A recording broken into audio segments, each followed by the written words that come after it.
Muy bien, para iniciar, un cordial saludo a mis estudiantes del curso de Filosofía Política, algunos que son estudiantes del curso de Epistemología y alguien que está también del curso pasado de Filosofía Política.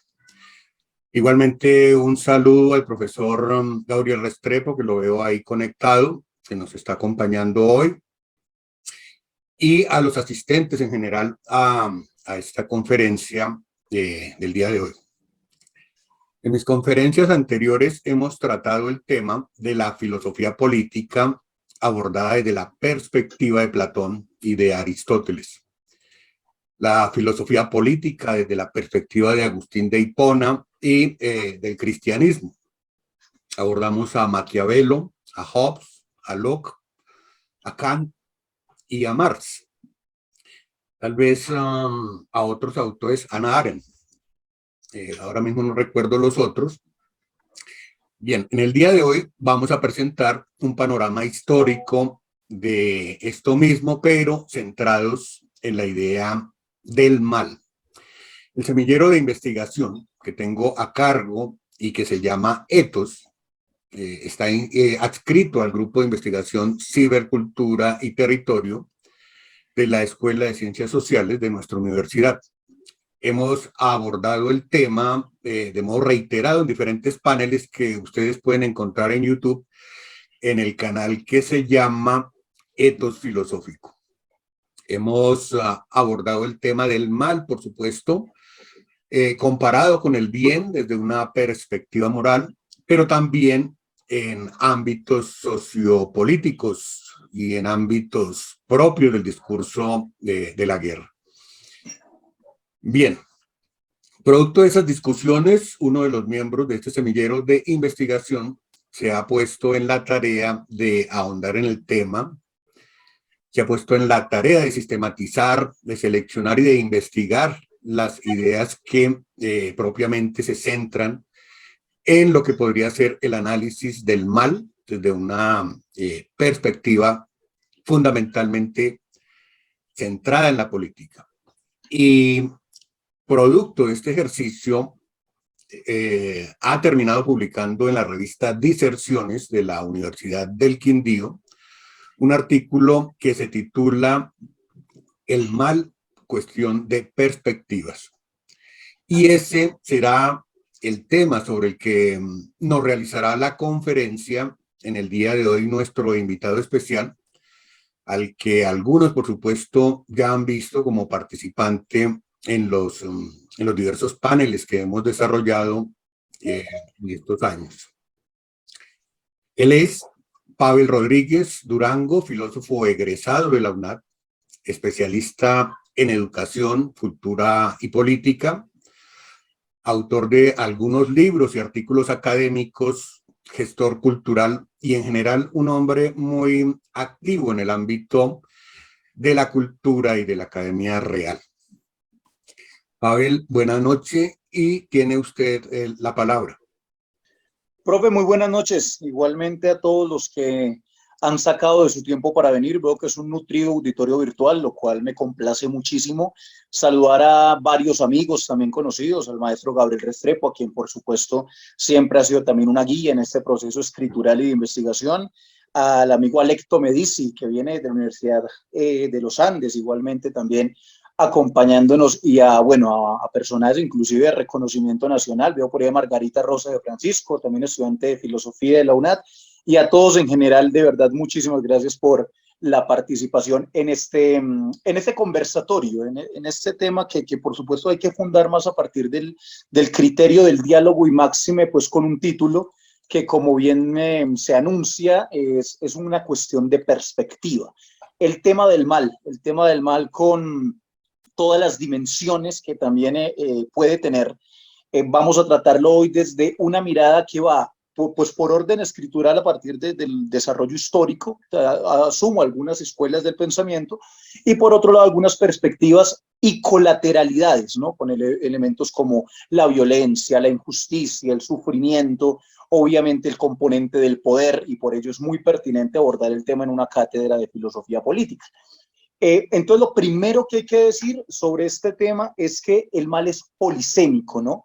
Y a la vez es ciertamente abstracto, puede ser sustancial, puede ser relativo, puede ser insustancial, tiene una vinculación directa con el ejercicio de la racionalidad, la idea de la naturaleza humana, igualmente el contraste con el bien común. Hay muchos elementos, consecución del deseo, supervivencia, el mal tiene muchas aristas, ¿no? Para poderlo estudiar, y eso es como una de las intenciones pues que se ha logrado en este texto publicado en la Universidad del Quindío, en la revista Disertaciones, revista indexada Disertaciones, pues que también obviamente les invitamos a leer, a compartir, es documentos pues de gran valía en esta edición número 12, donde pues desde el semillero de investigación hemos podido avanzar en esta dirección. Máxime, cuando este tema ya lo veníamos tratando, efectivamente, ya lo anunció el profesor en el semillero, hay un conversatorio, de hecho, que hicimos, que está en Etos Filosófico, y también fue una ponencia presentada en el Foro Nacional de Profesores de Filosofía de la Universidad del Quindío el año pasado, donde también tuve la oportunidad de participar. Entonces, lo primero, también para darle continuidad a ese tema de la polisemia, son algunas categorías sobre las cuales se funda esta discusión, ¿no? Hay una visión teológica, ¿no? Y después la visión secular de la modernidad, y también una visión desde la literatura y otra desde la violencia social. Hay como varios aspectos que se van a tratar a lo largo del texto. Por un lado, la visión del mal desde el pecado, ¿no? Sobre todo por nuestra mirada occidental, la cultura occidental y la relación que tenemos con esa visión del mal desde el fundamento del pecado, pasando por el tema de la ley, ¿no? El derecho positivo, el derecho legítimo, el ejercicio del poder, cómo podemos interpretar ese tema desde la ley, cómo observa la ley al sujeto que alecciona a partir de la construcción de narrativas para controlar la naturaleza humana. Pues eso siendo muy jovesianos, no abordo mucho a Rousseau, ¿cierto? En esa discusión, abordo más bien a aquellos que ven la naturaleza humana como algo a controlar, ¿no? El tema del egoísmo, el tema de los impulsos, el tema de la violencia y la ley como un ente regulador de ese mal, pasando por la moral. El tema de la moral, pues yo creo que es casi que insoslayable hablar de la visión kantiana respecto al tema del mal, máxime por un concepto precioso que tiene en el texto La religión y los límites de la mera razón, que es el concepto de mal radical, que me parece muy importante, y otro tema desde la moral fundamental, que es el concepto de Spinoza, ¿no? Sobre todo con la realización del ser, el fundamento del conatus, y con ello también el tema de la insustancialidad del mal respecto a los objetos. Creo que es una visión moral muy interesante.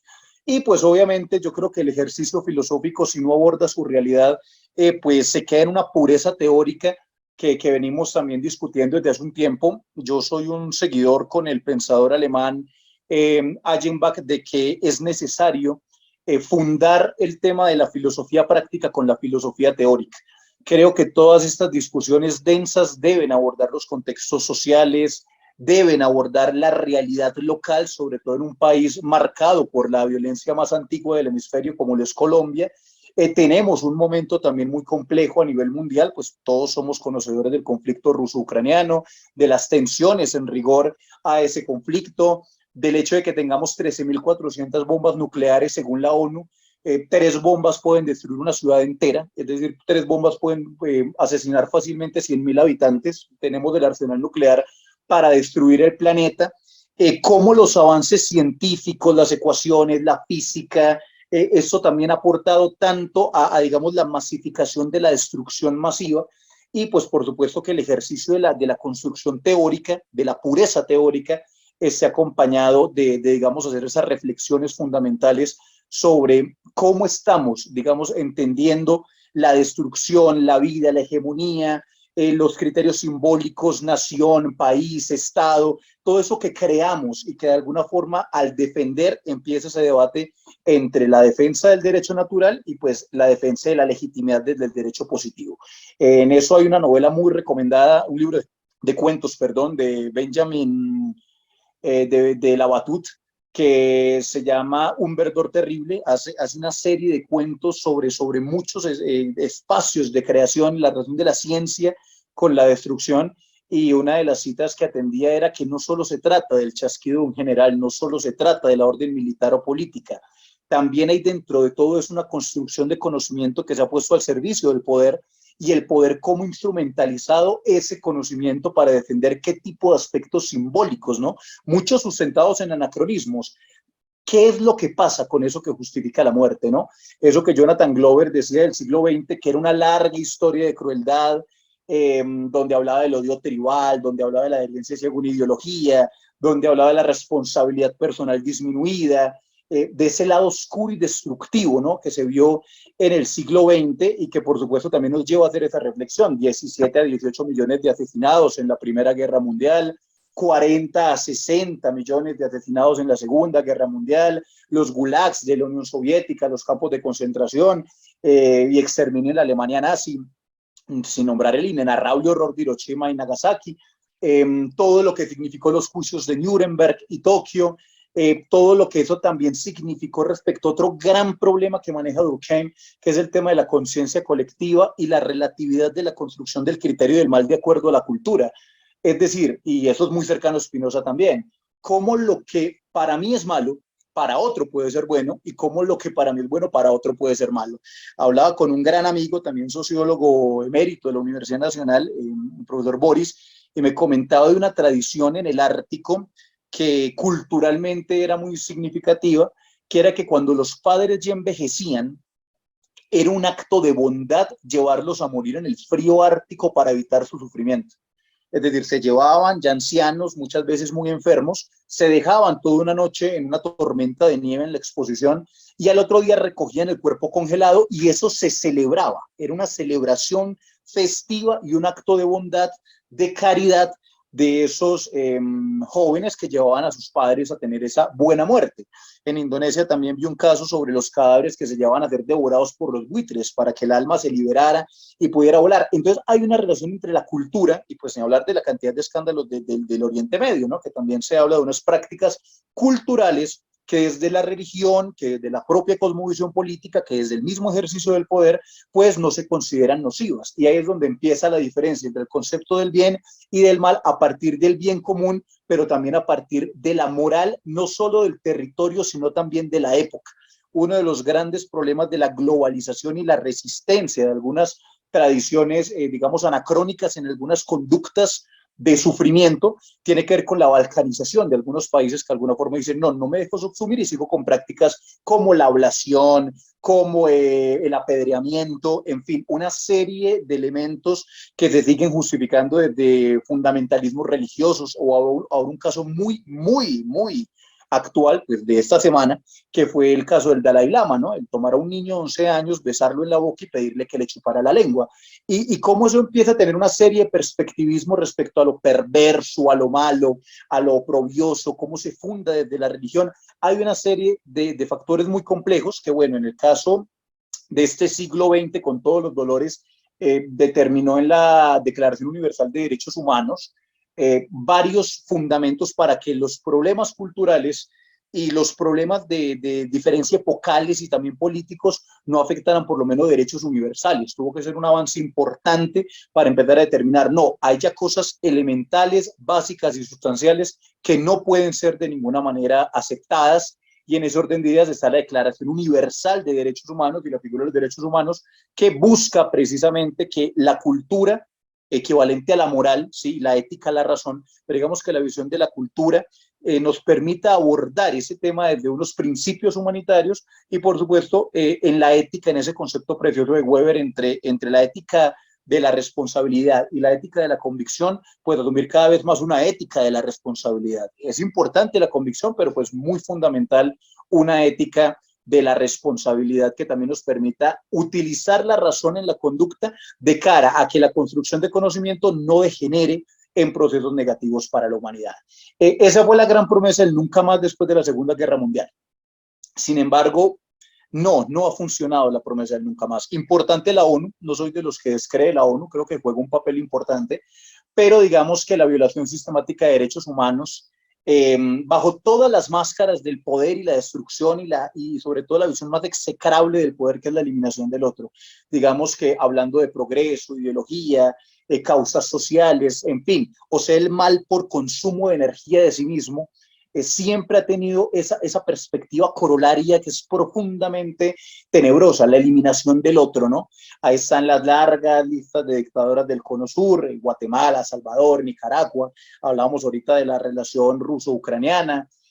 Hablamos ahorita en Colombia del tema de la violencia, ¿no? Una de las grandes expectativas sobre la paz total se ha visto diezmada con una serie creciente de eso que también es un poco tenebroso cuando se habla de la naturalización de la violencia, ¿no? Entonces hay acciones armadas, hay víctimas, hay pueblos marginados, hay una serie de factores que entonces terminan a hacer el pulso político-militar contra el Estado y demostremos la musculatura militar y sobre todo ese gran problema de los micropoderes territoriales sumados al narcotráfico que termina generando discursos populares de defensa de X o Y cosa, pero que termina en el problema de la eliminación del otro, la eliminación, el sufrimiento del otro. Y eso pues es un gran problema que en Colombia mejor que nadie conocemos, y es los encubrimientos ideológico-narrativos para justificar el uso de la violencia. Ese uso de la violencia que se puede hacer desde el punto de vista natural o desde el punto de vista de la hegemonía de la violencia por parte del Estado, para volver a citar a Weber, pero que finalmente termina cercenando la vida, causando sufrimiento, causando despojo, y que de alguna forma está intervinculado. Porque es importante decir una cosa: ni la violencia ni la injusticia son una sinécdoque del mal. Es decir, el mal no es una composición de partes. Hay relaciones colaterales sobre el mal, que es un concepto que desde una perspectiva filosófica, pues naturalmente va a tener unas dimensiones de análisis y de contraste. De hecho, hay una especie de estudio llamado ponerología, que aborda la sociología, aborda la filosofía y aborda la psicología para empezar a estudiar diferentes actos que se encarnan como el proceso del mal por sí mismo. En este caso, por ejemplo, consideraciones sobre la limpieza étnica, los genocidios, los estados de excepción, los totalitarismos militares, toda esta serie de factores que terminan interconectados y que podemos decir, claro, representan el mal, pero que a la vez violencia, injusticia, autoritarismo son componentes que en los procesos relacionales conjugan una idea más abstracta del mal, que va desde el sujeto hasta una visión mucho más, digamos, extendida de la idea que tenemos por el mal mismo. Entonces, voy a arrancar, como le decía, son como 5 ejes temáticos después de este largo preámbulo. Uno es el pecado, otro es la ley, otro es la moral, la literatura, el mal de literatura que es importante, y el tema de la violencia social. Para el pecado, el texto trabaja como 2 autores fundamentales. Por un lado está San Pablo, que habla de la relación entre el pecado que habita en mí, lo que llamamos el pecado original en la religión, y la ley, la bondad de la ley. Pues no logro entender lo que hago, pues lo que quiero no hago, y en cambio lo que detesto lo hago, dice San Pablo. Y si hago precisamente lo que no quiero, reconozco que la ley es buena. Pues ahora no soy yo quien hace esto, sino el pecado que habita en mí. Hay digamos, una dimensión del pecado que va a estar unida a un concepto que con San Agustín es muy interesante, porque no habla de sustancialidad del mal. Habla de la relación que existe con el pecado original y cómo en las morales ascéticas el seguimiento de la ley, ¿sí? La ley moral es lo que permite fundar en mí la bondad. El pecado está en mí como herencia, ¿no? Es el pecado original que habita en mí, pero el cumplimiento de la ley es lo que permitirá que yo pueda contrarrestar el pecado. En este caso, digamos que lo que más juega ahí es la debilidad de la voluntad y lo humano del mal. Aquí empezamos a hablar, cuando hablo de un pecado original, es decir, el mal es humano, es humano. Y es fundamental que entendamos, porque esto a partir de la ley y a partir también de la moral siempre va a existir, en lo que he podido rastrear en este proceso investigativo, en que el mal, pese a que pueda ser una afectación que también venga de afuera, siempre tiene un factor inmanente. Es decir, en lo humano siempre reposa el mal como parte, sea de la naturaleza, sea de la relación causal, sea de la relación del poder, sea del pecado, pero siempre existe una idea, digamos, importante del mal, en el caso del cristianismo también relativa a lo que San Agustín llamaría como la adhesión a los bienes materiales, a los bienes terrenales, a la vida mundana, ¿no? Una relación que se equilibra en manera, digamos, distinta con lo que se llaman los bienes, digamos, el bien espiritual, el bien de la divinidad. Entonces, digamos que el tema es importante porque el pecado original no es una sustancia. El pecado original es una debilidad de la voluntad al no cumplir la ley divina, al dejarse tentar de lo mundano, al dejarse tentar de lo terrenal y no tener la gracia santificante para que conduzca a la voluntad. Esa es como la relación entre, bueno, lo terrenal me va a inclinar hacia los apetitos, la satisfacción prácticamente de lo que veremos más adelante, de lo que se llamaría un estado natural. Mientras que si yo atiendo la gracia santificante, si yo atiendo la voluntad divina, pues estoy encaminándome a una vida supraterrenal, otro topos posible, otro mundo divino, donde pues me alejo de esto y al cumplir mi pacto con Dios, pues entonces de alguna forma logro superar eso que en la tierra como castigo del pecado original me inclina hacia el mal. Es como una visión un poco desde el mundo de lo religioso. Ya viene el mal desde la ley. Obviamente, pues ya desde la ley la perspectiva es distinta, pero vuelve a partir de un tema central, ¿no? El mal es humano, el mal está inserto en lo humano y a partir de ahí se construyen las diferentes formas en que abordamos el mal desde la ley. Y arrancar pues con un autor que debe ser muy familiar para un curso de filosofía política que es Maquiavelo. Entonces, lo de Maquiavelo es importante porque el pensador italiano nos dice: quien funda un Estado y le da leyes debe suponer a todos los hombres malos y dispuestos a emplear su malignidad natural siempre que la ocasión lo permita. Si esa propensión se oculta en el tiempo es por razón desconocida y por falta de motivo para mostrarse, pero el tiempo, maestro de todas las verdades, la pone pronto de manifiesto. Hay una visión concreta de Maquiavelo respecto a la naturaleza humana del mal. Miren que la cita, lo que le está diciendo Maquiavelo es: el ser humano es malo por naturaleza, hay una cosmovisión, hay una perspectiva maligna. ¿Qué es lo único que evita que la maldad se exacerbe? Pues la ley. La ley es la que evita que el hombre desborde ese egoísmo, desborde dos principios fundamentales, no lo dice Maquiavelo, pero parafraseo, que es la consecución del deseo y la supervivencia. Sí, es decir, ¿qué me limita a mí a no agredir a otro que quiero agredir por una pasión sexual, por una pasión personal, por sus pertenencias, por su comida? Pues claro, es la ley. Entonces dice, todos de alguna forma expresamos el mal en diferentes proporciones y en diferentes momentos. ¿Qué impide esa desproporción del mal? Pues efectivamente el ejercicio de la ley. En eso va a aparecer mucho a Hobbes, que es el mucho más conocido porque él ya encarna el monstruo del Estado. Él ya dice, listo, homo homini lupus, es una frase originalmente de Plauto, la rescata Hobbes, se vuelve muy famoso en Hobbes: el hombre es un lobo para el hombre es bárbaro, el hombre para lograr supervivencia y confort va a agredir a cualquier otro hombre que tenga que agredir. Y en ese orden de ideas, como el hombre es un monstruo para sí mismo, como el hombre es un depredador de sí mismo, pues tiene que nacer una figura de un monstruo superior, un monstruo que sea capaz de regular la conducta de la violencia a partir de la violencia misma. Y en ese orden de ideas, pues nace la figura del Leviatán. Nos dice Hobbes: en efecto, así como la naturaleza del mal tiempo no radica en uno o dos chubascos, sino en la propensión a llover durante varios días, así la naturaleza de la guerra consiste, no ya en la lucha actual, sino en la disposición manifiesta a ella durante todo el tiempo en que no hay seguridad de lo contrario. La violencia es potencia.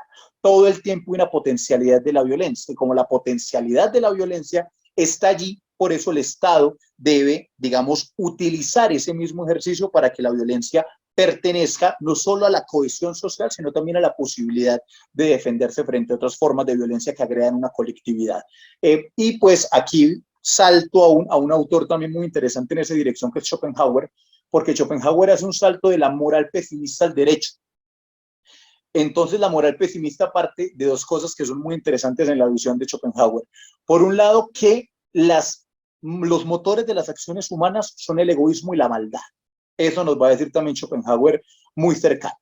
Y en ese orden de ideas, le dice, bueno, si son las inclinaciones naturales del hombre, si lo que caracteriza al hombre es ser egoísta y malo, en ese orden de ideas también tiene que existir una visión del Estado, de la ley, que regule y que no permita el desenfreno frente a ese estado de saciedad. Es decir, se tiene que combatir ese estado de saciedad, se tiene que hacer votos por la tranquilidad y la solvencia para evitar que la maldad se regule en el desenfreno.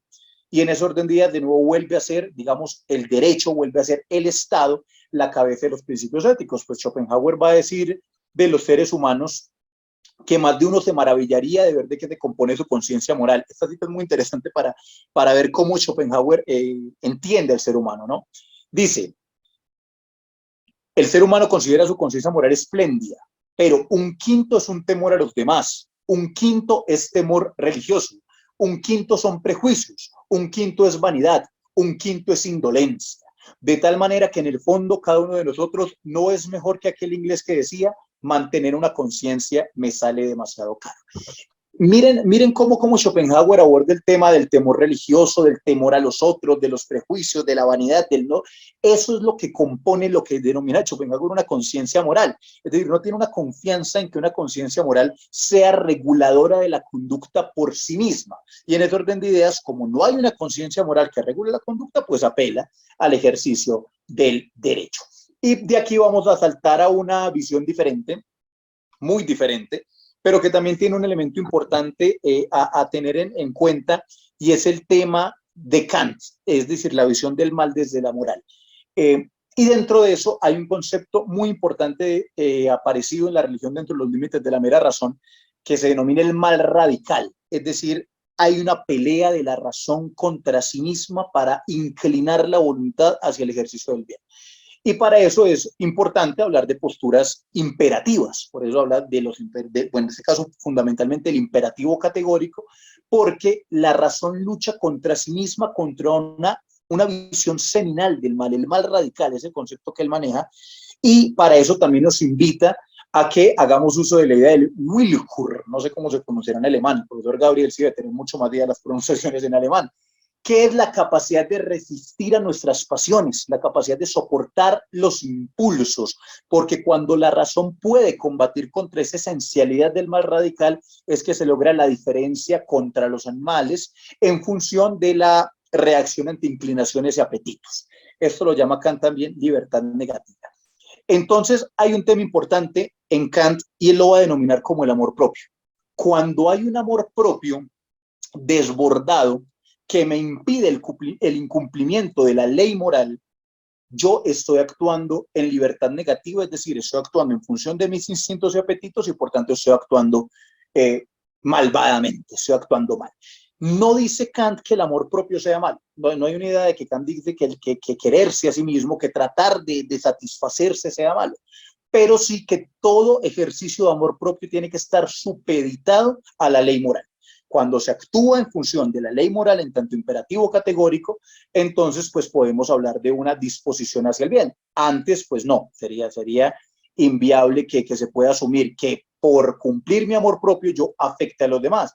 Y ahí viene pues la máxima aparecida en la metafísica de las costumbres, de obrar solo según aquella máxima por la cual al mismo tiempo puedas querer que se convierta en ley universal. Ese tema del imperativo categórico va a ser importante más adelante, porque vamos a analizar un poco qué tiene que ver ese tema de la ley moral, qué funda la ley moral, porque hay también un perspectivismo de la ley, ¿no? La ley desde el Estado, desde el ejecutor de las leyes, desde el Estado legítimo, por decirlo así, desde el derecho positivo, y otra cosa es la ley moral, que ahorita vamos a hablar al respecto de ello. Entonces, en Kant aparece eso, ¿no?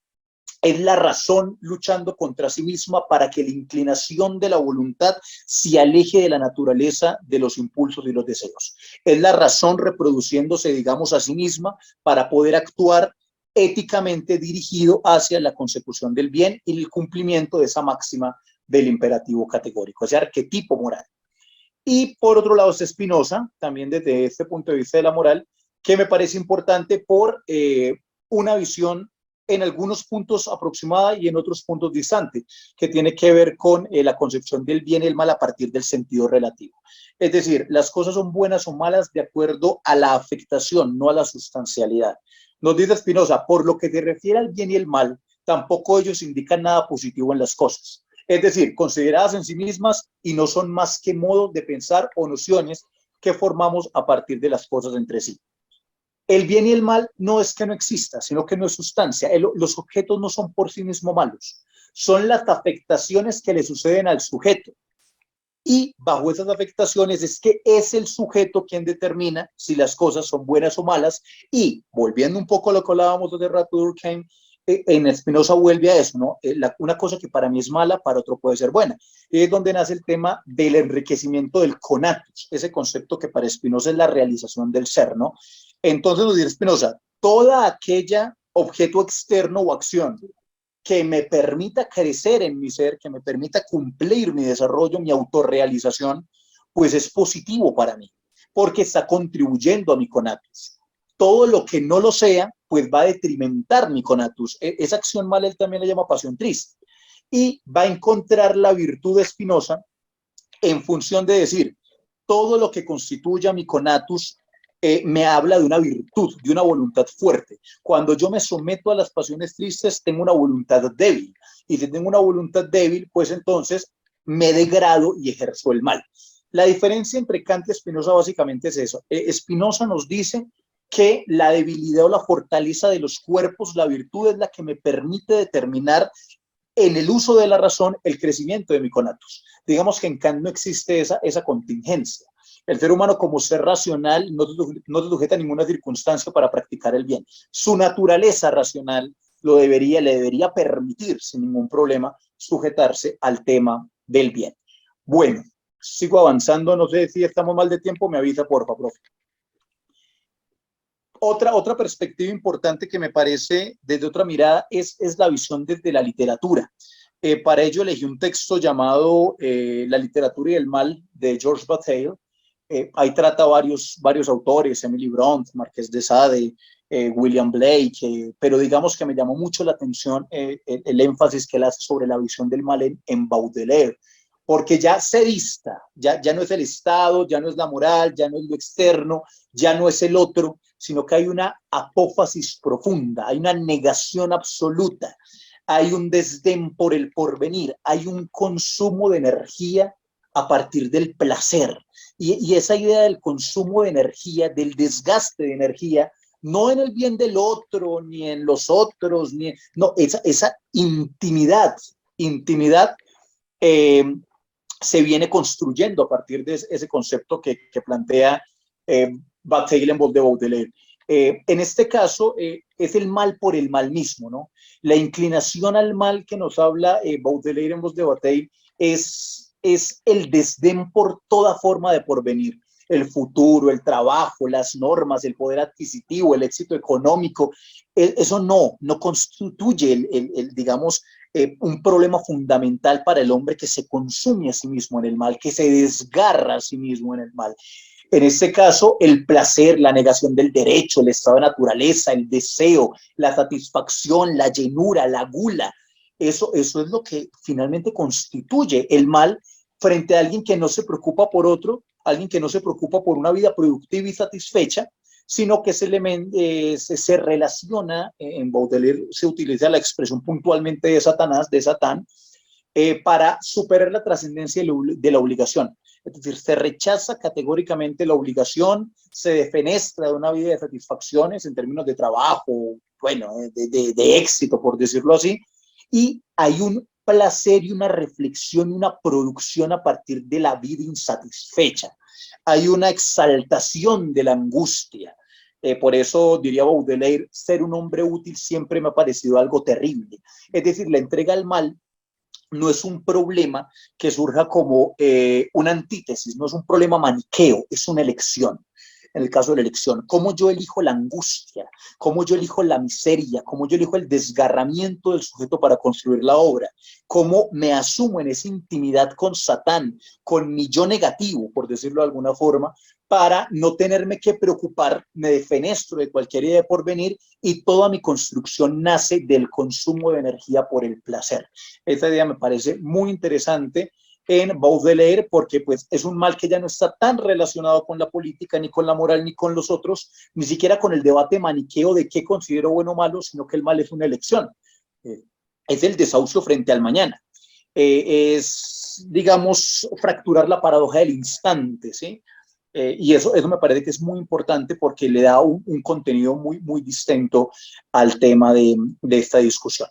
Y finalmente, dentro de esta disertación hablé un poco de la visión del mal desde la violencia social. Para ello trabajé un texto de Arendt muy interesante que se llama Eichmann en Jerusalén, un estudio sobre la banalidad del mal. Me llamó fundamentalmente la atención porque recrea el juicio que hace Eichmann. Eichmann fue uno de los responsables del Holocausto, y el hombre empieza a hacer una serie de defensas, digamos, argumentadas y cimentadas en que él estaba cumpliendo la ley, en que pues él no estaba cayendo en delito, que él estaba cumpliendo la ley, y de hecho apela a la figura de Kant.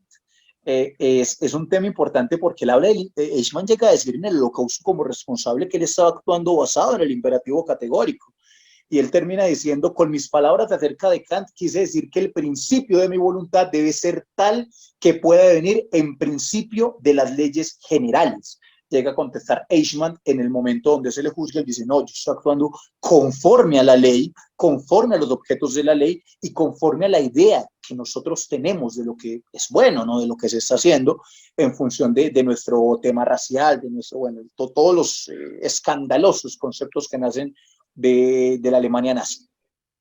En ese orden de ideas, Arendt le contesta, porque no deja de ser muy llamativo que termine defendiéndose a partir de una postura kantiana, que pues en La Paz Perpetua se defenestraba de cualquier idea de ese tipo de totalitarismos. Y lo que termina contestando Hannah Arendt es muy interesante. Lo que Eichmann no explicó a sus jueces fue que aquel periodo de crímenes legalizados por el Estado, como él mismo lo denominaba, no se había limitado a prescindir de la fórmula kantiana por haber dejado de ser aplicable, sino que la había modificado de manera que dijera, compórtate como si el principio de tus actos fuese el mismo que el de los actos del legislador o de la ley común. Hay una diferencia entre la ley común y la ley moral. Remata también Arendt diciendo, o según la fórmula del imperativo categórico del Tercer Reich, postulado por Hans Frank, que quizá Eichmann conocía muy bien, compórtate de tal manera que si el Führer te viera, aprobara tus actos.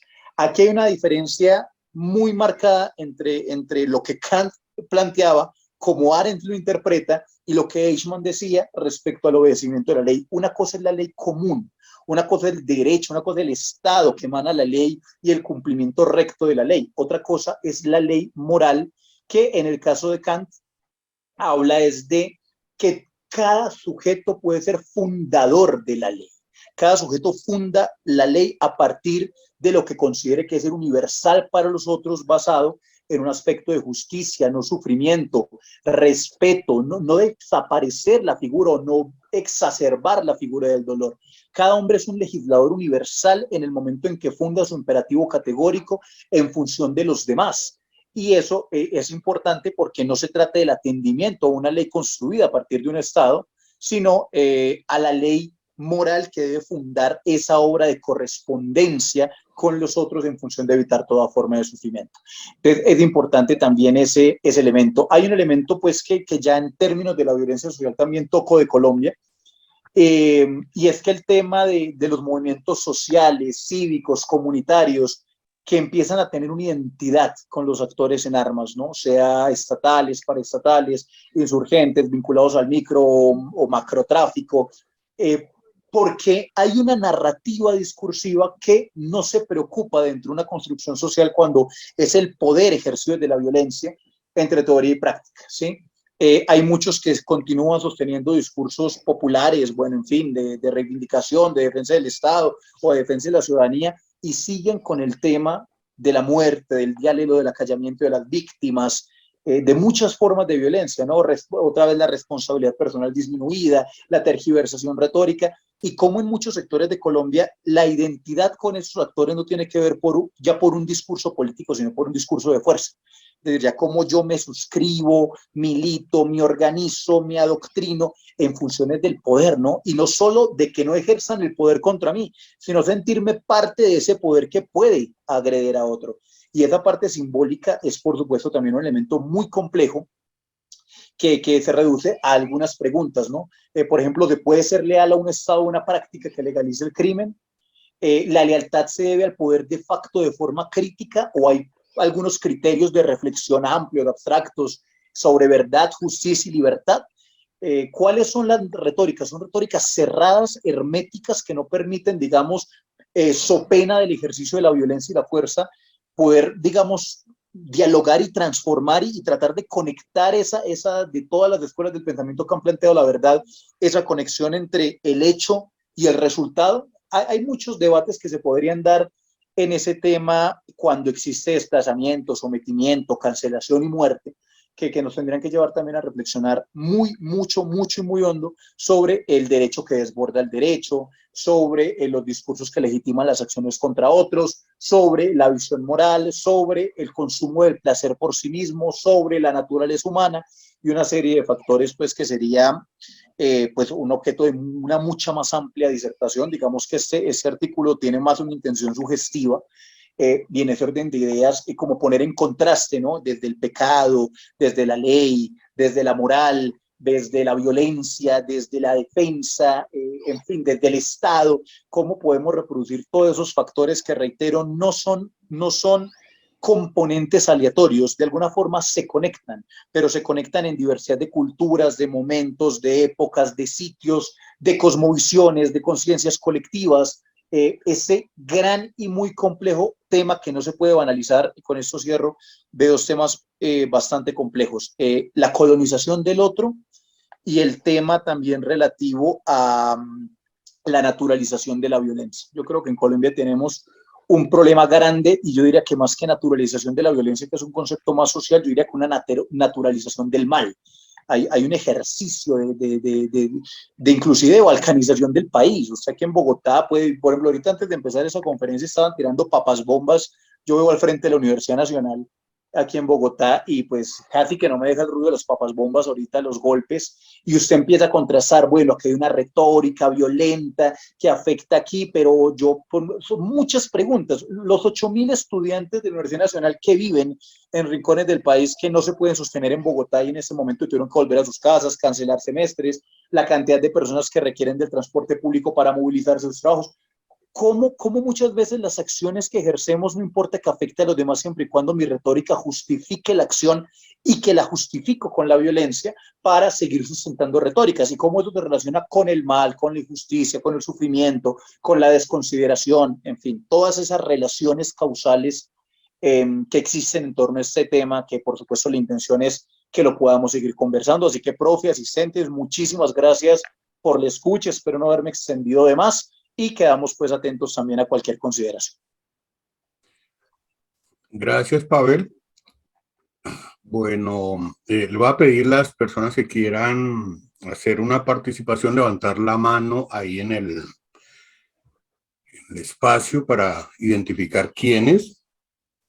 Mientras ustedes se deciden, voy a ir adelantando algunas cosas respecto a, por lo menos algo que con lo que comenzó Pavel y que me parece fundamental reconocer como como punto de partida.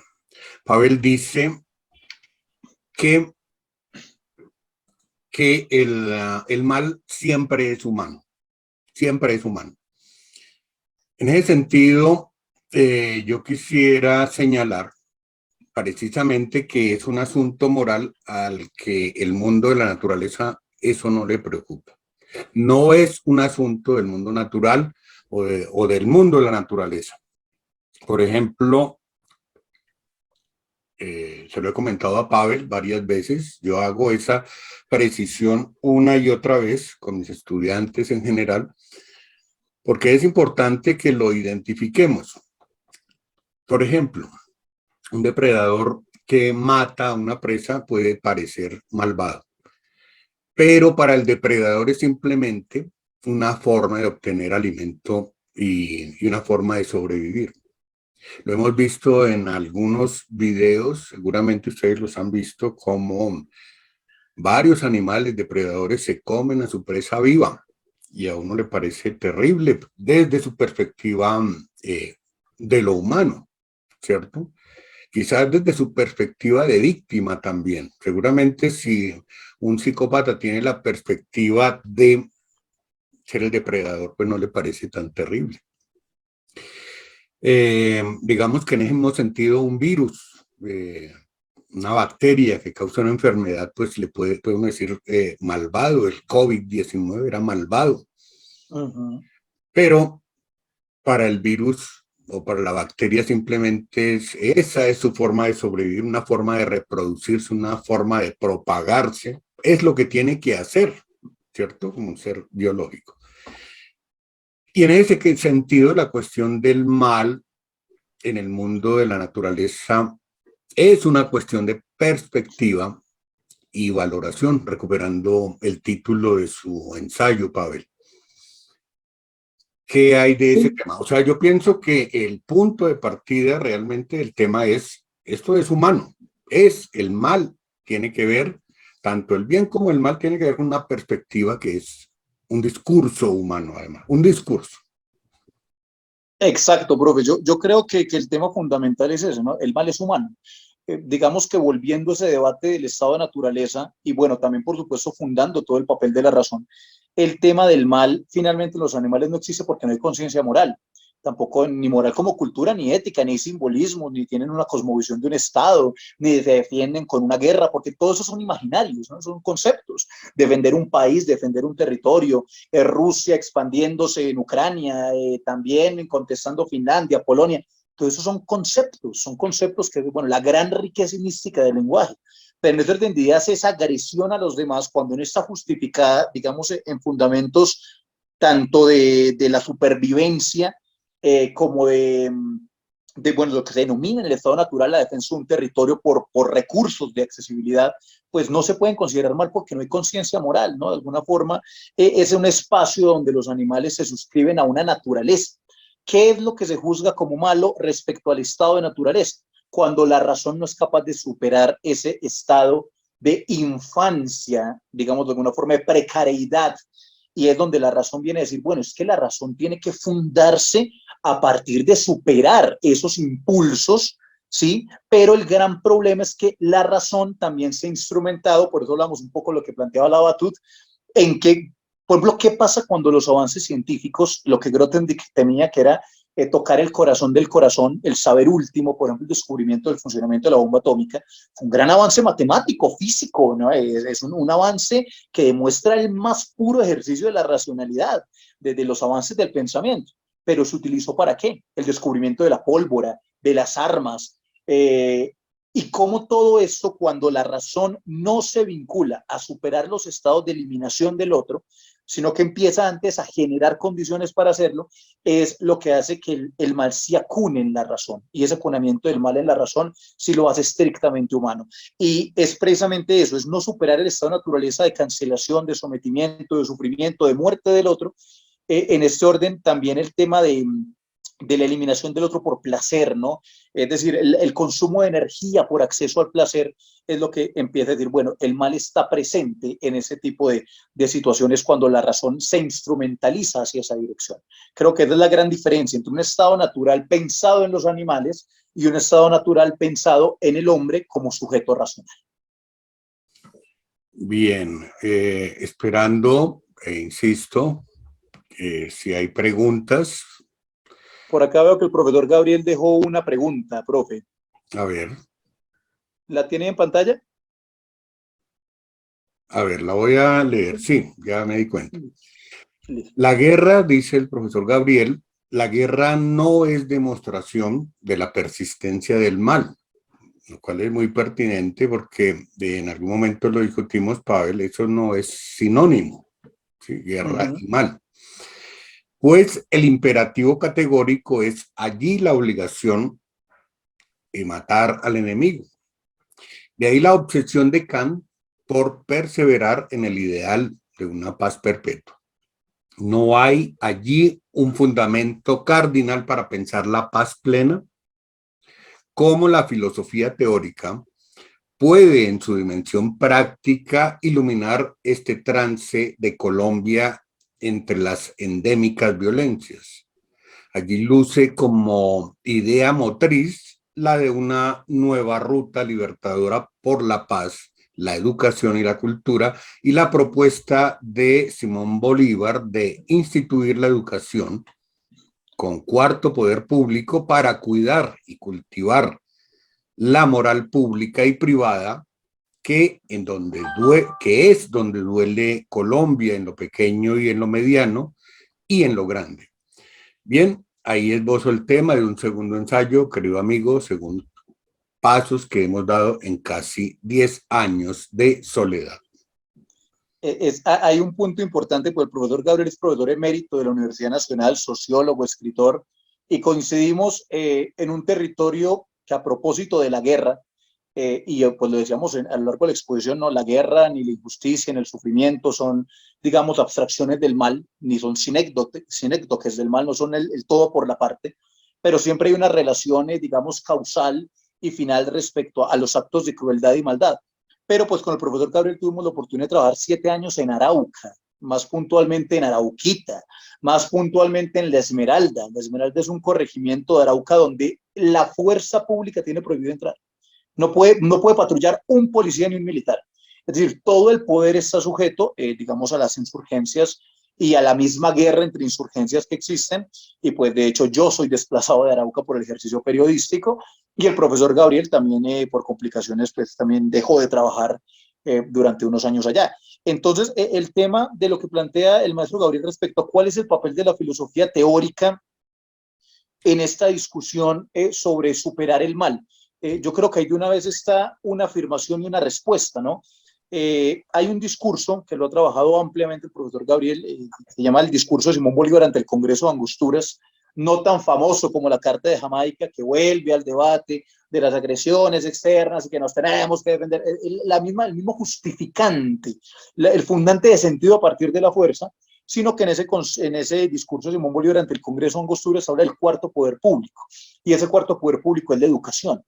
El tema de la educación es bastante amplio, ¿no? Yo creo que la filosofía teórica, dentro de esa necesidad de afectar la realidad, no puede simplificar el proceso a cobertura educativa ni a calidad educativa, porque el tema del educacionismo también tiene problemas que, por ejemplo, vemos con el vecino país, Venezuela, que fue el tema de la ampliación de la cobertura, la facilidad de los ingresos, la no revisión de la calidad y después, digamos, la exacerbación de profesionales que no ni se correspondían a la calidad educativa ni al mercado laboral, porque sea como sea, hay una relación entre el mercado laboral y la profesionalización, sino que lo digamos los filósofos. Mal chiste. Entonces, el tema tiene que ver directamente con eso. Tiene que ver es con cómo la educación, pero ¿qué educación?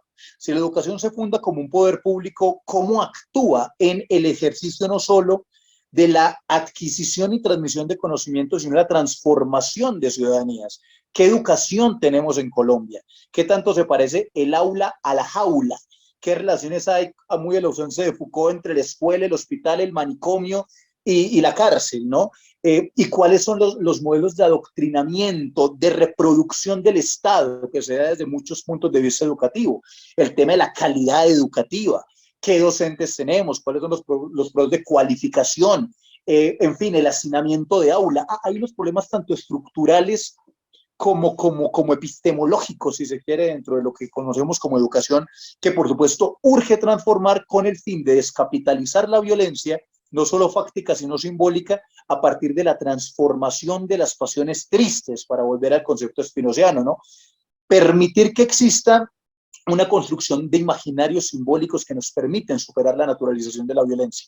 Y eso no es un papel simplemente ilustrativo. Yo creo que un gran papel de todas las ciencias humanas, incluyendo por supuesto la filosofía, es volver a cuestionar los conceptos, volver a cuestionar las instituciones, retornar sobre que el problema educativo no es simplemente que funja como guardería, no es un problema eminente de cobertura, es un problema de calidad, de contenidos, o es que acaso, por ejemplo, zamparle 18 asignaturas a un joven es un proceso educativo que lo transforme como ciudadano, o la educación por competencias, porque no volvemos otra vez la mirada a la educación por competencias. Eso realmente está transformando la ciudadanía.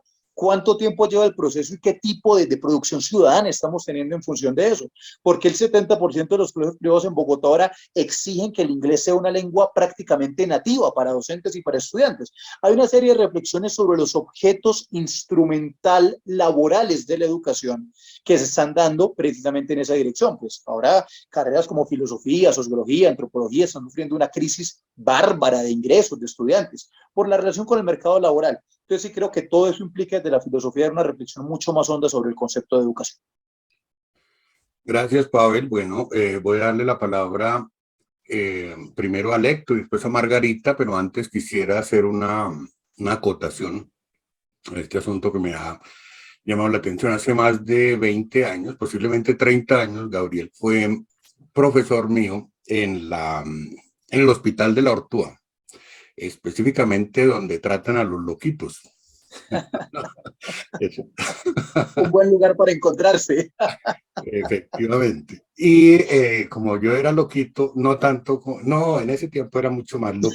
No tanto como ahora. Mi posición en el curso de Gabriel era eminentemente retadora y yo hacía una apología de la violencia, ¿sí? Hacía una apología de la violencia, pero no pienso que fuera específicamente porque e incluso porque no tenía mucha formación y no concebía con mucha claridad que las dimensiones de la violencia, pero en cambio sí un poco como al estilo de Al Capone, las dimensiones de la venganza, ¿sí?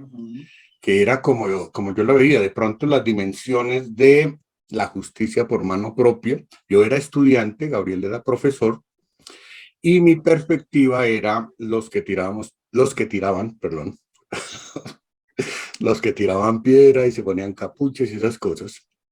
Y digamos que había simpatía con esa perspectiva. Bueno, esa anécdota ahí, le doy la palabra por favor a Alecto Medici. Buenas noches, ¿cómo están? Espero que tener buen audio. Primero, pues, agradecer y felicitar a Pavel. Me agrada mucho volvernos a encontrar en un espacio. Y en segundo lugar, pues, mi comentario, entendiendo los límites de la ponencia y del texto, y que estamos hablando de la construcción de la filosofía, del mal volcado hacia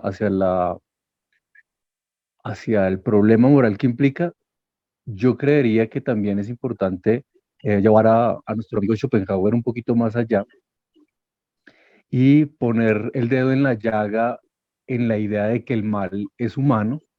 Yo me pondré un poco cínico y diré em, ¿y qué tal si dejamos esa máxima romana tan jurídica del mal humano asentado en la moral y aceptamos el arquetipo y los arquetipos y los mitos y los dioses del mal, en los cuales la moral de hoy relaciona el mal con la guerra, porque ese fue para el beneficio de los pueblos oprimidos por el Imperio Romano y posteriores, y después como hemos leído las opresiones políticas justamente desde el mal, y como no podemos erradicarnos como humanos, porque si nos erradicamos y el mal está conectado con nosotros, entonces la máxima es controlarnos, la máxima es eh, evitarnos dolores de cabeza, educarnos. ¿Y qué pasa si más bien recordamos la antigüedad y sobre todo vemos al mal desde una dimensión estética? Es decir, el mal está presente en el mundo, estoy de acuerdo, como una perspectiva, y ahí regreso al cínico y al Nietzsche, precisamente, especialmente. ¿Y qué tal si aceptamos, no que tenemos un mal interno, un mal congénito genético, sino que hace parte de nuestra estructura estética?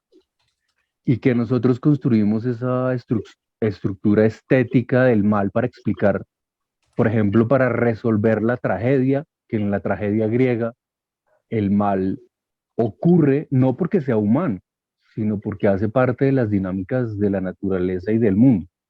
Y que al volverse moral, es decir, al volverse humano, lo que hicimos fue instrumentalizar el mal y no comprenderlo. Y por eso cuando miramos a Oriente lo miramos de reojo, porque ellos resolvieron la dicotomía o el principio de no contradicción. Ellos resolvieron que no hay contradicción entre algo que pueda ser y no ser al mismo tiempo. Lo chistoso es que la física cuántica nos pone hoy allá. Y esto se conecta con eso. Entonces, yo quería preguntarte, Pavel, ¿qué pasaría si nosotros en Colombia, en vez de seguir ubicando la discusión, por ejemplo, de la paz eh, como una solución o una respuesta a la guerra y al trámite de los conflictos, asumimos que es esa estructura arquetípica del mal como narrativa humana, es decir, sin un principio o sin ver la naturaleza mitificada, lo que necesitamos? Porque lo que yo veo hoy en Colombia, y creo que esto lo hemos hablado antes, es que cuando contamos nuestras historias, por ejemplo, piensen en la Comisión de la Verdad, Cuando empezamos a contar las historias y las perspectivas, el mal del conflicto desaparece. El conflicto armado no se trata de buenos y malos, se convierte en un tema de perspectivas y en ese sentido es más afín al derecho que desde una máxima moral. Entonces, bueno, sí, no quisiera extenderme más porque es demasiado tema, pero quería como, ¿qué pasa si nosotros vemos el mal como algo estético y lo resolvemos como algo estético? A través del arte o a través de la tragedia, como lo hicieron los griegos, nosotros buscar nuestra forma de hacer catarsis a través de las artes, por ejemplo. No, profesor Alecto, muchísimas gracias. Sí, qué grato volver a coincidir en estos espacios y efecto con esa visión tan interesante de lo estético y de lo nietzscheano, ¿no? Y desde una perspectiva también cínica, que es muy, muy, muy puntual. Hay un mito para volver a la fábula estética y a la belleza del arte para exponer este tipo de temas precisamente de Nietzsche. Y Nietzsche hablaba de la voluntad de poder y de la voluntad del rebaño. Y para ello vi una fábula que era muy, muy recurrente en Nietzsche, que era la fábula del águila y el cordero, ¿sí? Entonces, el águila se elevaba por encima de las nubes, volaba plácida, planeaba para afirmarse a sí misma. No miraba al cordero con desdén, no miraba al cordero para asesinarlo, no lo veía como un sujeto débil, ella simplemente se autoafirmaba. Si tenía que atacar en algún momento el cordero, pues con fines de alimentación, pues simplemente era una forma de afirmación de sí misma, pero no había en el águila esa obsesión por ver cómo débil al cordero. El cordero, por su parte, siempre mira receloso al águila. Siempre el águila simplemente vuela, se autoafirma, planea y está el cordero observándola con desespero, ¿no? Y siempre con la posibilidad de reunirse en un rebaño que le permita apagar el vuelo del águila. Era como parte de entender cómo el tema del mal no siempre tiene una intencionalidad o que esa intencionalidad no precisamente sea la conquista del espacio del otro, simplemente sea un ciclo que también se pueda ver desde una perspectiva estética. Y otro punto estético me parece muy interesante en Thomas de Quincy. Thomas de Quincy en el asesinato como el asesinato como una de las bellas artes exponía el tema de la importancia de que el castigo proporcional frente a la acción considerada malvada del otro no era el hecho fáctico, sino el hecho estético. Es decir, cuando yo mato a alguien, el objeto de que muera no es lo realmente complejo, lo complejo es cómo lo mató. Y en ese mismo orden de ideas, el castigo debe ser proporcionalmente estético a la forma, porque es un problema estético, no ético. Es un problema de proporcionalidad estética. Entonces, sí, en efecto, creo que tienes un apunte fundamental en ver que gran parte de lo que entendemos por mal a partir de la cultura, inclusive del derecho, de muchas formas, tiene una dimensión estética. Por eso otras culturas, cuando realizan acciones como la ablación, pues es aberrante, ¿no? Y hay una dimensión cultural, hay un fundamento, por eso hablamos de los derechos humanos, ¿no? Que empieza a hablar como de esos principios del no sufrimiento, del no despojo, de la no muerte, ¿sí? Bueno, estos son los principios que al margen de las dimensiones culturales, pues tenemos que respetar para evitar que se extiendan esas formas de maldad como los autoritarismos. Por eso es importante la democracia, pese a que Aristóteles dijera que era un sistema incompleto, pero que los sistemas eran el menos incompleto de todos, porque siempre existe en efecto eso, ¿no? Porque también la estética está en la cuna de la razón. Esa discusión que podamos hacer desde el arte, de que podamos ver los metalenguajes, las otras narrativas, están en la razón. Y también coincido que en Colombia el problema no es un pacto contractual de dejación de armas, no es el contratico de entrégueme tantos fusiles. Sí, en coincidencia con lo que dice el profesor Gabriel, hay un tema enorme y es qué tipo de educación estamos planteando en el país para inclinar la voluntad o la razón en la voluntad a la al no daño de los otros, al no daño del ecosistema, al no daño del planeta. Hay una dimensión que por supuesto tiene que complejizarse. Y volviendo a Schopenhauer, el tema del genio en Schopenhauer es una idea extraordinaria, la idea de ver el mundo a partir de la creación artística, esa visión estética de Schopenhauer, sí creo que puede enriquecer mucho la discusión, Alecto, y en efecto, muchas gracias porque ese panorama de lo estético sí creo que es bastante significativo para este espacio. Gracias, Pavel. A propósito de lo que han dicho, hay un ensayo de Thomas de Quincy que se llama precisamente así, que pienso que por lo menos el título tiene todo que ver, que se llama Del asesinato considerado como una de las bellas artes. ¿Sí? Precioso texto. Y a propósito de eso, de las bellas y del arte, Margarita Rosa, por favor. Bueno, muchas gracias. Pues ya me estaba arrepintiendo de preguntar esto porque yo creo que de pronto en la pregunta ya hay un error, pero la voy a hacer para ver en dónde estaría. Y bueno, te saludo, Pavel, me encanta tu exposición. Gracias, María. Te he visto en otras y qué bueno que pude venir a esta. Tú has hablado del mal, entonces desde la religión, desde la ley, desde la moral, desde la literatura, desde la violencia social.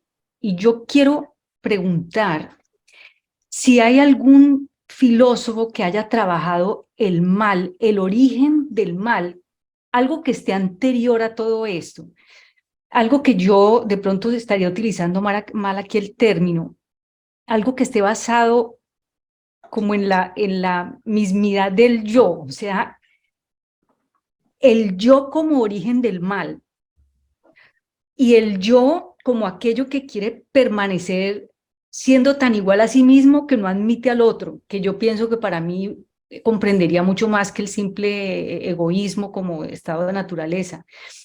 Y ese otro comprende todo aquello que amenaza al yo. A veces yo siento que una vez el yo está instalado, el mal está hecho. De pronto el yo también es un concepto muy contemporáneo, entonces no sé si hay alguien que haya trabajado en esta dirección, el mal. No, creo que es muy pertinente y pues muchas gracias también, Margarita, por asistir.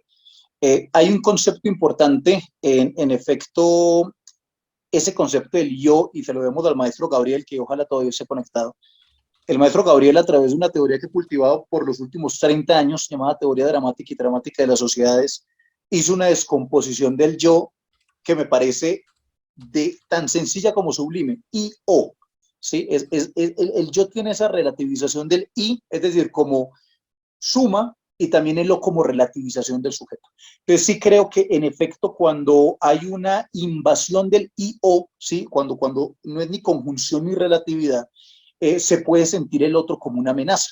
Y por eso hay una relación importante en la mayoría de perspectivas del mal sobre el mal como una acción acunada en la razón muy del sujeto. Ya, digamos, la diseminación del mal está en la relación del sujeto con las posibilidades que tenga acceso al poder o con la limitación que el Estado genere con él. Y la otra es una idea de bien pero común. El bien es con el otro. El bien es con los demás, el bien es con la sociedad, el bien es con lo que está fuera del yo. Entonces sí creo que hay una gran discusión importante y por eso hay como una especie de aspecto importante dentro de la psiquiatría, si se quiere, por lo menos fue un psiquiatra que lo planteó, creo que llamaba Andrzej Lokachbersky, bueno, mi austera, mis lenguas germánicas no son muy buenas, pero él habla de la ponerología. Y cuando él habla de la ponerología, para ponerlo como en contexto con tu idea, él decía que el concepto del mal no puede ser abordado exclusivamente desde una ciencia particular, sino que tiene que ver en la conjunción psiquiátrica, ¿no? Digamos desde el pensamiento de la medicina, también psicológica, psicopatológica, sociológica, filosófica e histórica, porque finalmente todas esas categorías atraviesan el yo o el IO. Y finalmente habría que hacer una explicación, no podría decir yo que haya un autor, bueno, por acá veo que está nombrando Freud, a Jung, obviamente el psicoanálisis hizo bastantes avances en ese sentido. No los trabajé en este primer texto, precisamente porque la intención era como hablar de las escuelas del pensamiento filosófico clásico fundamentalmente, pero sí, por supuesto, hay una relación que tiene que ver sobre todo de la psicopatología con qué pasa cuando el yo se siente afectado por el otro, porque también digamos que la conciencia del yo es el fundamento de la racionalidad, ¿no? Es decir, yo, como es la máxima cartesiana, ¿no? Como lo plantea. Yo pienso, yo existo, ¿no? Es decir, ese encuentro con el yo, con mi relatividad y mi conjunción, me permite ser consciente de mí mismo. Pero a la vez es distinto el yo al egoísmo, ¿no? A un ismo del ego, una ideología de un culto, una ideología del ego. Ya es distinto un culto al yo. ese culto al yo y a los que me sean comunes, pues ya puede degenerar, pues basta ver con el fascismo y el nazismo, acciones de destrucción del otro por tratar de legitimarme a mí mismo y a quienes me rodean. Entonces sí creo que hay un aspecto importante y en ese orden de ideas creo que la ponerología ha hecho aportes significativos desde todas esas dimensiones del yo que pasan psicoanálisis, psicología, sociología, filosofía, todas esas dimensiones para tratar de entender qué pasa con el sujeto para poder, o el sujeto que ejerce acciones de crueldad, qué pasa en el yo que ejerce acciones de crueldad contra otros. Sí creo que es un tema que se puede profundizar mucho. Muchas gracias por esa intervención, Margarita. Veo por ahí como más preguntas. Pavel, sí, mira, pienso que el asunto, bueno, creo que va por la misma idea que propone Margarita, que se refiere específicamente al psicoanálisis en últimas. Esa idea según la cual, de alguna manera, en el ser humano se encuentra ese problema de los conflictos, de los traumas, del subconsciente, y que desde esa perspectiva, pues ahí aparecería algo importante para abordar el asunto del mal. Mira, Sandra es una de mis estudiantes, dice específicamente esto. Dentro de los pensadores citados por Pavel, no encontré a Freud, que señala que el mal resulta innato e inherente al ser humano. Eso es clave. Sí, creo que coincide también con una cita que hace San Agustín, Pavel, y lo sostiene, dice Sandra, debido a una particular característica de la pulsión, la crueldad. Recuerde que Maquiavelo, de hecho, hace una reivindicación de la crueldad, ¿sí? Además, la pulsión la considera como una condición orgánica, está hablando de Freud. En ese sentido, la pregunta concreta de Sandra es, ¿cree usted que el mal se puede reprimir? Y si es así, ¿cuál sería el medio que lo permita? Perfecto, sí, yo creo que el tema del innatismo del mal ha sido prácticamente aceptado, por decirlo, en todos los espacios de quienes han versado el tema, ¿no? El profe hablaba de San Agustín y sí, en efecto en San Agustín hay una cuasi naturaleza de propensión al mal. Es un elemento involuntario, es lo que llama el servo arbitrio, el arbitrio servil. No es sustancial, pero es inherente, ¿no? De alguna manera, en función del pecado original. Entonces, dígase mal radical, dígase pecado original, dígase, bueno, egoísmo, dígase estado de naturaleza, siempre parece que en las escuelas del pensamiento hay un reconocimiento del mal como inherente al sujeto. Y en ese orden de ideas, creo que es importante también, dentro de lo que nos plantea Sandra, si no estoy mal, el tema más bien de la pulsión. Freud para mí es más interesante el tema de la pulsión y qué diferencia la pulsión del instinto, ¿no?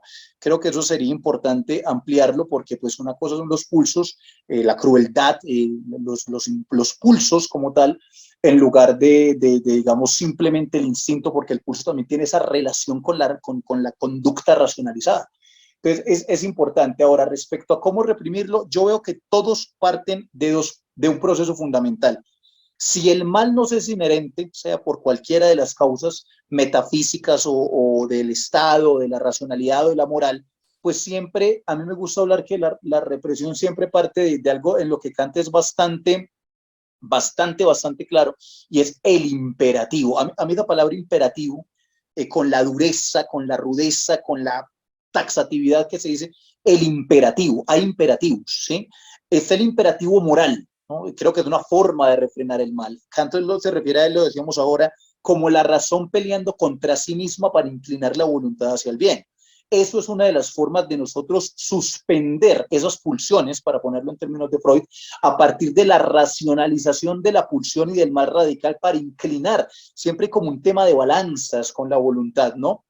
Y en ese orden de ideas es inclinar la balanza hacia la conducta del bien, sea una moral ascética, sea la moral racional, sea la ley, sí, pero es inclinarla. Cuando no funciona, la racionalidad, cuando no funciona la moral, cuando no funciona, digamos, este imperativo de obrar como el universo debería funcionar, entonces pues se apela al derecho positivo, lo que Weber denominaba el monopolio de la violencia por parte del Estado, es decir, ¿quién puede ejercer la violencia? Para volver a hacer esa relación no subsumida, sino bueno, si usted está actuando mal y al usted actuar mal, lo está haciendo con la violencia, con la cancelación del otro, con el otro, pues resulta que su violencia no es legítima, porque el monopolio de la violencia lo tiene el Estado. Entonces, ya si usted está utilizando una violencia que no le corresponde en el contrato social, por parafrasear un poco a Rousseau, no con mucho contexto, pero digamos, cuando usted utiliza el mal, entonces, como el monopolio de la violencia es por parte del Estado, ahí es donde viene quien refrena el mal a partir de la proporción estética del castigo. ¿Sí? Entonces creo que son esas dos figuras, o el imperativo de la moral o el imperativo de la ley, el que finalmente termina regulando y por lo menos no siempre previniendo, pero sí generando una posición de cuidado, de temor, de aprehensión y finalmente de, digamos, alección desde ese punto de vista. Muchas gracias, Andrés. Pavel, Jorge Campo pregunta, pero yo pienso que usted acaba de responder a lo que él está preguntando. Sartre explora, dice él, la noción que del mal es inherente a la libertad humana.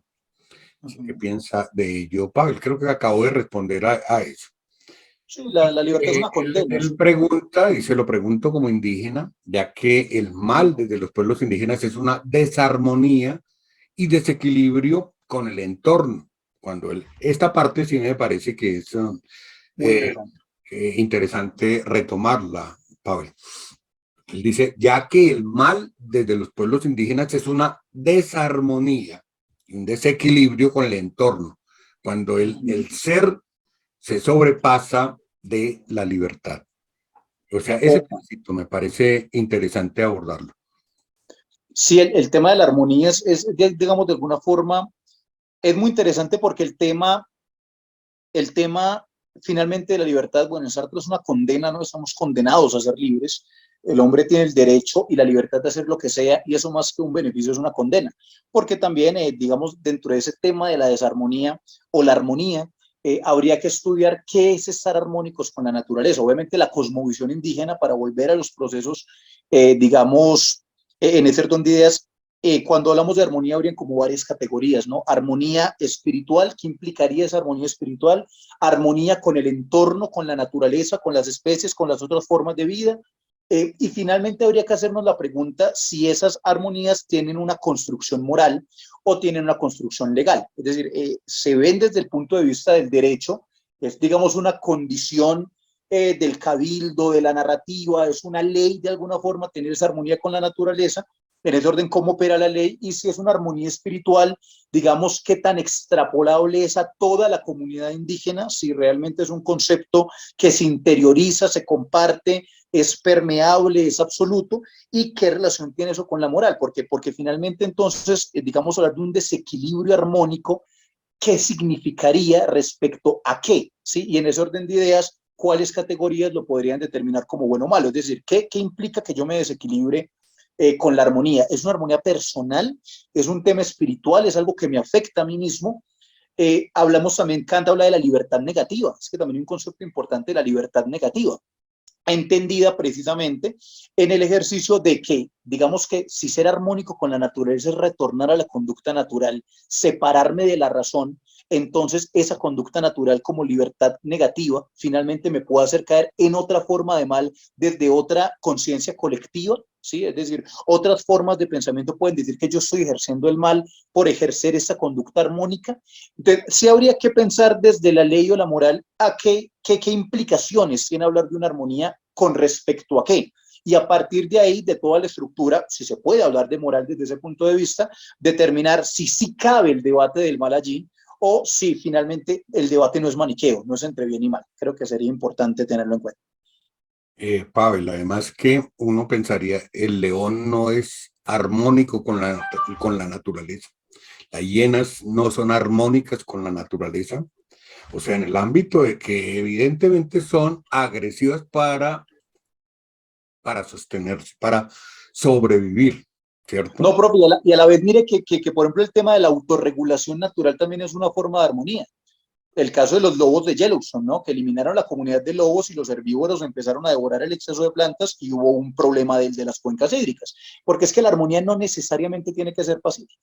Es que hay una cuestión entre armonía, equilibrio, que es compleja, ¿no? Es compleja entender. Por eso me pregunto, ¿qué entendemos por armonía?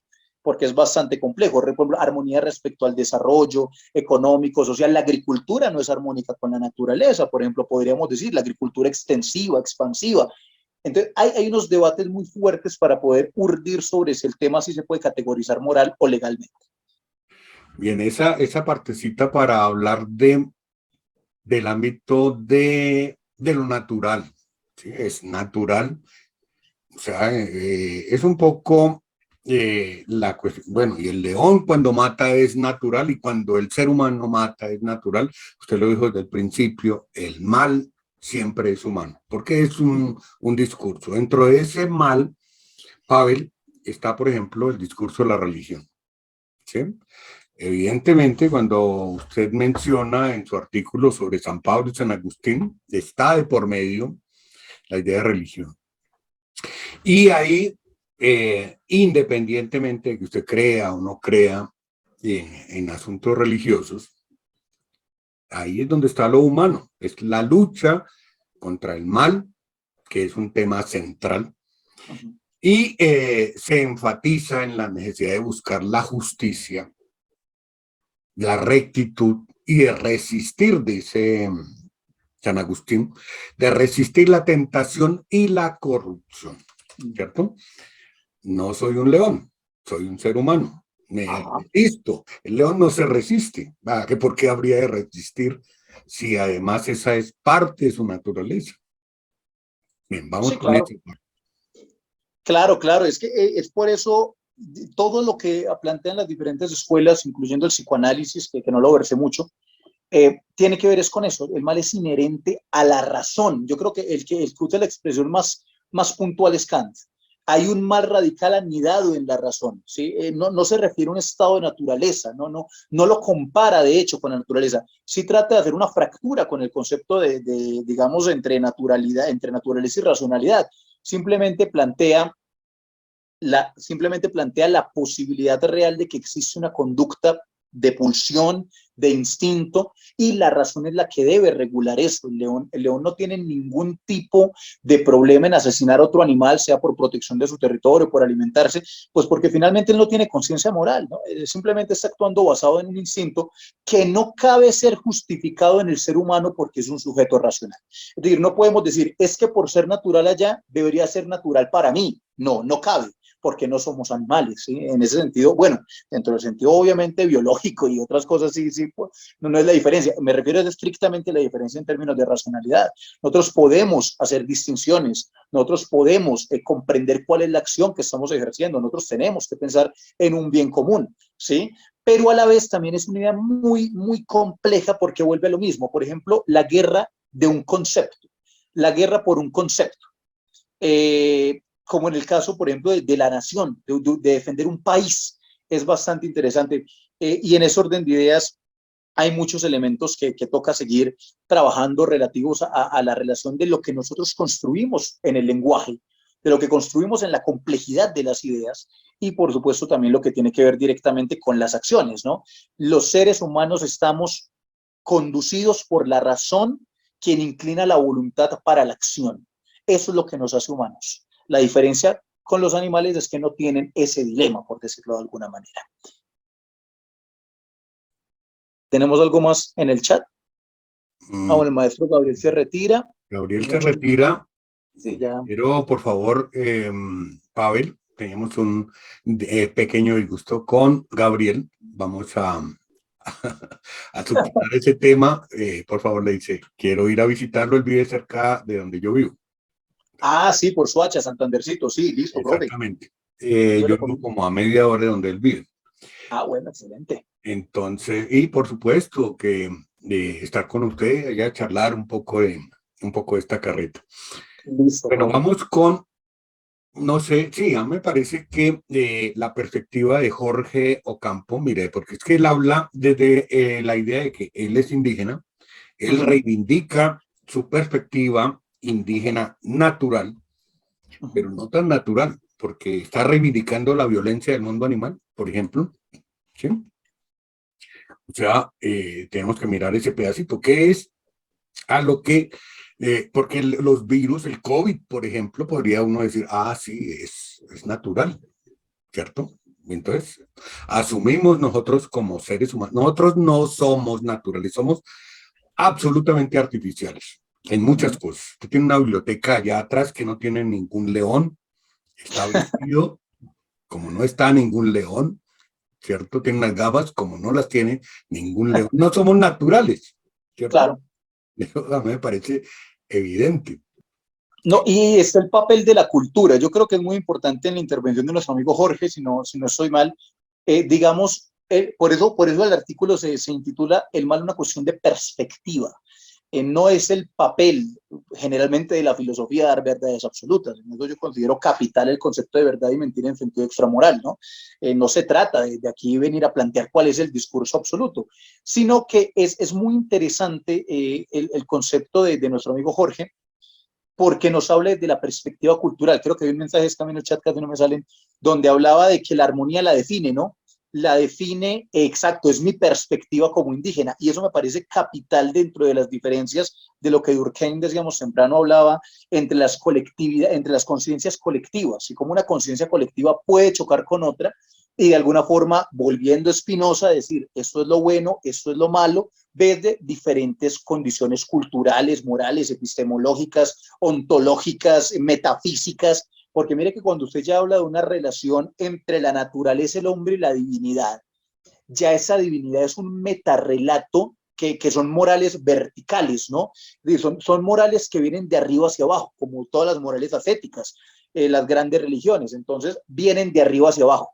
Viene la moral, viene un discurso elevado que dice cuál es la conducta y esa relación con la divinidad generalmente no es horizontal. Quizá hubo una mayor suerte de no horizontalidad, pero sí de cercanía, digamos, en la cultura griega, en las teodiceas, en los politeísmos, ¿no? Pero hay otras que son hacia arriba, hacia abajo. La relación con la divinidad es una relación asimétrica, ¿sí? Porque lo moral, lo bueno, lo que yo puedo considerar bueno o malo, ya viene condicionado por un discurso de la ley, de la moral divina.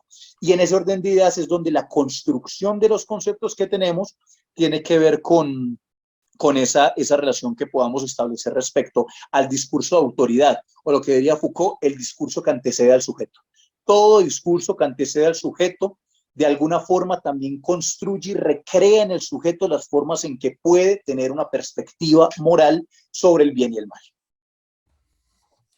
Y mira, Pavel, dice Abel es un compañero psicólogo de la Universidad de la UNAD, dice lo siguiente: si el mal es inherente a la naturaleza humana, seguramente el bien también sería inherente junto a muchas otras dimensiones humanas. Eso me parece interesante. ¿Sí? Porque, claro, Pavel, hay una inclinación a decir el ser humano, una inclinación al mal. ¿Y por qué no una inclinación al bien? ¿Sí? Y no es claro, dice Abel, el por qué el mal es inherente y cuál es la función que cumple tanto el bien como el mal para la supervivencia o para el bien vivir. Bien, en efecto el tema del mal es trabajado desde el punto de vista de que el mal debería ser, digamos, de una forma eliminado o por lo menos comprender la regulación de la conducta malvada.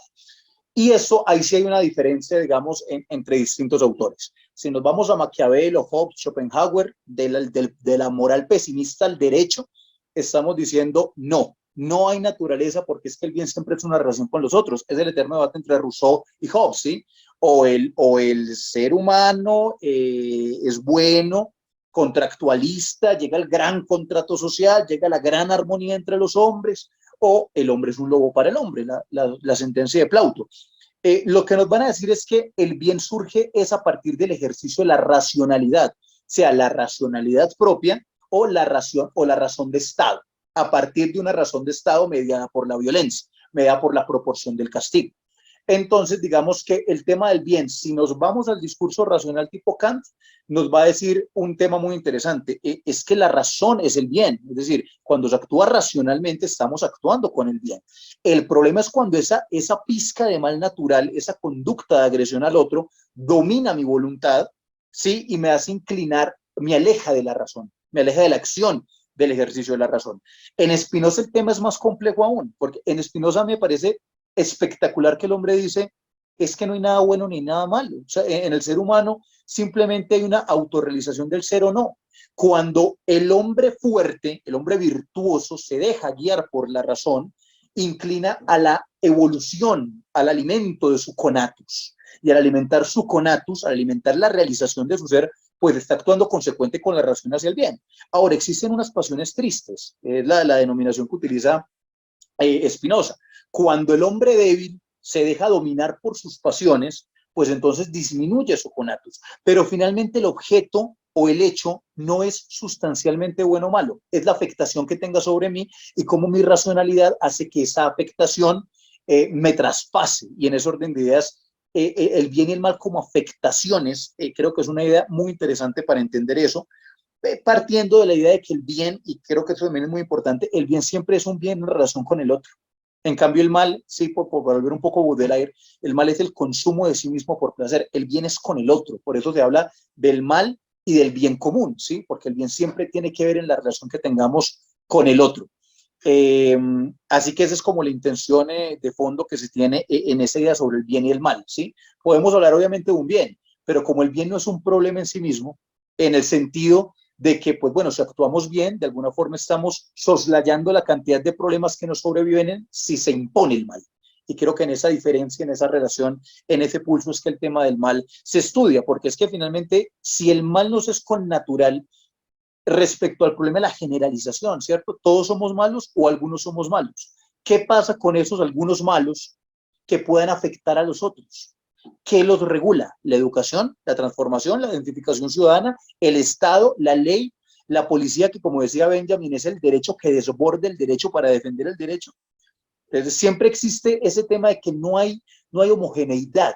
Y en esa heterogeneidad de la conducta humana, pues revisar el mal es lo que funda el derecho, funda la moral, funda el castigo, funda una cantidad de acciones para evitar el desenfreno, que es finalmente a lo que se le teme a la hora de hablar del mal. Pavel, hay una pregunta que me parece interesante abordar desde la filosofía griega de la antigüedad. Dice Jorge Velandia, quisiera presentar la siguiente perspectiva. Conforme al pensamiento de Sócrates, el que actúa mal lo hace por desconocimiento del bien, porque desconoce qué es lo bueno. Nadie obra mal a sabiendas. Así pues, según Sócrates, el conocimiento por obrar con rectitud o virtuosidad, en este sentido, dice Jorge, podemos decir que el mal es producto de la ignorancia. Es el tema de volver al perspectivismo nietzscheano, ¿no? El tema es muy interesante porque decir que el conocimiento per se es bondad, el conocimiento del bien es muy complejo, sobre todo porque también hay una relación epocal para hacer esas definiciones. Digamos que la evolución de la física llegó al descubrimiento de la descomposición del átomo. Esa descomposición del átomo fue un gran valor del conocimiento. Y ese conocimiento en manos de las visiones militaristas, pues decantó en las bombas atómicas, ¿no? Y el gran desastre de Hiroshima. Lo mismo nos decía Benjamin Labatut a la hora de hablar de tocar el corazón del corazón cuando se refería a Alexander Grothendieck, cuando Alexander Grothendieck, que fue un gran humanista, uno de los más grandes matemáticos de la historia, el hombre va cayendo en la locura cuando se da cuenta que una fundación que él tiene que se llama Vivre o Sobrevivre, Vivir y Sobrevivir, era financiada en un porcentaje más o menos del 10% por el Ministerio de Defensa francés. Entonces él empieza a decir, bueno, pero ¿cuál es el interés de que todas estas construcciones del conocimiento también estén al servicio de los ministerios de defensa, de la industria armamentística, de la defensa, que es ese concepto tan polisémico a la hora de la acción de agresión contra el otro? Y termina diciendo que sería ¿qué pasaría si el hombre toca el corazón del corazón? Es decir, si llega al conocimiento sumo cuando se está instrumentalizando en muchos casos en función de la maldad. Entonces yo creo que también la idea de pensar el conocimiento como una acción a priori buena es complejo respecto a los intereses de quien pueda ejercer el poder a la hora de apropiarse y hacer funcional el conocimiento. Creo que es un tema complejo. Ahora, el tema de conocer el bien, digamos que también es un poco el tema de la ley, ¿sí? Eso también de alguna forma lo toma el cristianismo, porque lo que dice es, yo soy malo hasta que conozco la ley, por tanto la ley es buena. Es decir, ¿qué es conocer el bien? ¿El bien respecto a qué? Y si volvemos al relativismo, a la afectación del bien y el bien para quién y el bien para qué. ¿Y a quiénes va a beneficiar eso que yo considero que conozco como bueno?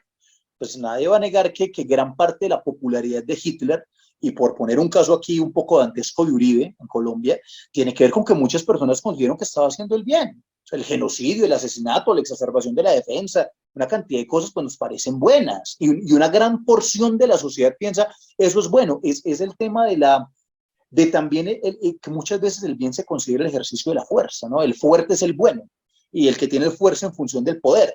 El problema de tener el conocimiento del bien es volver al perspectivismo nietzscheano de qué es el bien, para quién es el bien y para qué es el bien, ¿sí? En relación al mal. Creo que eso también habría de urdir mucho en la conexión entre conocimiento, evolución del conocimiento, uso del conocimiento y lo que eso implica en la sociedad fáctica, pues después de en la sociedad contemporánea, ¿no? Y en los siglos anteriores. Bien, Pavel. Vamos con esta parte. Ya se nos han retirado personas que tienen algunas cosas seguramente que hacer, pero han quedado cosas, han tenido paciencia, sí. Bien, pero hay cosas que han quedado pendientes. A mí me parece que el asunto del psicoanálisis aún no ha quedado suficientemente resuelto. Y no, pues no esperamos resolverlo acá porque evidentemente es un tema que tiene tanto de ancho como de largo, ¿no? El asunto de, bueno, ¿y qué debo hacer con mis pulsiones internas? Lo que debo hacer como individuo, lo que me dicta la individualidad y el problema del conflicto con la sociedad. Entonces tengo que retenerme, cohibirme, ¿sí? Y allá la sociedad me está diciendo que tengo que hacer otras cosas. Eso me parece a mí, me parece un problema a nivel de lo individual. Es cuando hablamos de si el mal es inherente a la naturaleza humana, seguramente el bien, pues también sería inherente, nos decía Jorge, ¿por qué no al contrario? ¿Sí? Yo creo que hay elementos, hay claves para ponerlo ya en términos de filosofía política, ¿no? También, y de actualidad. Tenemos 13.400 bombas atómicas. Bombas atómicas que surgieron del conocimiento, de la instrumentación, de los avances. 3 bombas destruyen una ciudad de 100.000 habitantes. Tenemos para destruir varias veces el planeta Tierra. Tenemos 11 millones de personas que al año mueren de hambre, física hambre. Tenemos la era donde más riqueza se crea, el cenit del capitalismo, y a la vez donde más se concentra en 10 personas. 10 personas tienen la mitad de la riqueza del mundo, en un mundo donde 11 millones de personas al año mueren de hambre y más de 250 millones de personas sufren de hambre extrema, ¿no? Y de condiciones sanitarias bastante aberrantes. Entonces, digamos que en la práctica, el problema del mal finalmente tiene que ver con el problema del otro, ¿no? Levinas decía de un perrito, creo que llamaba Tony, que cuando en el Holocausto, que era el horror absoluto, la deshumanización absoluta de todos los seres humanos, el único que llegaba a saludar a los esclavos después de los trabajos forzados, a todo este gran drama del Holocausto, era el perrito. Y decía Levinas, ese perro era el único que veía nuestra humanidad, ¿sí? Y entonces aquí hay una digresión de discursos, ahora muy en boga el discurso del animalismo, de que los animales tienen ciertos sentimientos, hay una cantidad de cosas, pero que nos termina diciendo el tema del mal está relacionado con el tema de la conducta que tenemos frente a los otros. Ahora, si hablamos de la situación nacional, pues vemos la situación en lo que está. Si vemos el panorama mundial, también vemos en lo que está. Yo creo que el gran secreto de todo esto es no caer en la falacia de generalización. ¿Por qué se habla de que el mal está radical dentro del seno de la razón? Precisamente por el tema de la supervivencia y la consecución del deseo. ¿Sí? Es decir, si yo tengo un problema de hambre, de física hambre, y yo le puedo robar al otro, así le quite el otro, el tema de la supervivencia me va a obligar a tratar de conquistar al otro para tratar de sobrevivir a esos pulsos que tenemos internos. Entonces sí creo que el tema del mal, vuelvo a la tesis kantiana, de que es un mal radical acunado en la razón, que no supera, por supuesto, el ejercicio de la racionalidad. Kant no lo lleva al relativismo. Kant dice, no, es que la razón debe controlar la conducta a través de imperativos de la razón que controlan el mal, pero sí existe esa conducta que pues vemos en los animales, que son amorales, no tienen una condición moral, pero que pues un león no tiene un problema de matar a una hiena, de matar a un ciervo, de matar a una cría de otro león, ¿sí?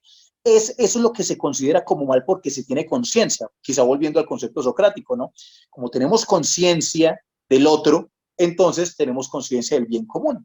Y como tenemos conciencia que matar el bebé de otra persona, pues puede ser ominoso, puede ser, entonces decimos, no lo voy a hacer porque tengo conciencia moral que me permite, la razón, es lo que me permite tener esa conciencia moral. Y en ese orden de ideas creo que es la diferencia que se tiene, pero digamos que en términos prácticos, el mundo tiene un potencial de autodestrucción, digamos, volviendo al concepto de la armonía, la contaminación ambiental, el crecimiento del capitalismo, la negación de tener otros modelos de producción, que todos los modelos finalmente se diferencian ideológicamente, pero en la práctica de producción capital sea siempre en detrimento del planeta, el hecho de que pensemos que reciclar es la solución y no el cambio del modelo de producción del mundo, todo eso tiene que ver, si lo vemos en letra pequeña, con el problema de la especie, de la supervivencia como especie. Y yo creo que si ya lo vemos en supervivencia como especie y en supervivencia del planeta, pues entonces ahí podemos encontrar un tema mucho más denso y más amplio y más colectivo de qué es lo que entendemos por principios del mal. Pavel, ya para terminar, porque estábamos a punto de acabar esta interesante conversación. No somos Luisito Comunica, tenemos 15 personas conectadas. Es un discurso de la filosofía y nadie quiere saber la verdad. Eso es muy claro, ¿cierto? Sí, claro. Bueno, y además parte de nuestros amigos ya tienen edad y se han retirado. Claro. Entonces, sí, también es agotador. No, y usted, ya quisiera retirarme, pero me toca hacerlo. Pero no puede.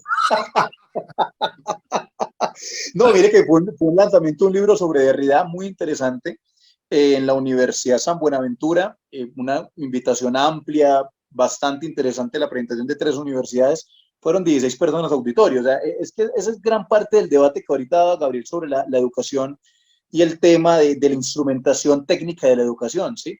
Pero todo lo que la educación representa en pos de lo económico, pues termina siendo el gran debate de la educación, pero la visión aristotélica del Scholet, es que el concepto de escuela nace de Scholet. Scholet quiere decir ocio, dedicar el tiempo a esto, a la conversación, a la disertación, a no buscar verdades, más bien a conversar, a aprender de cosmogonías indígenas, a decir que aquí faltó profundizar el tema del psicoanálisis. Yo creo que ese es el papel fundamental de la horizontalidad educativa, ¿no? De construir esa imagen del docente vertical, de arriba hacia abajo, sino horizontalizar las relaciones conceptuales.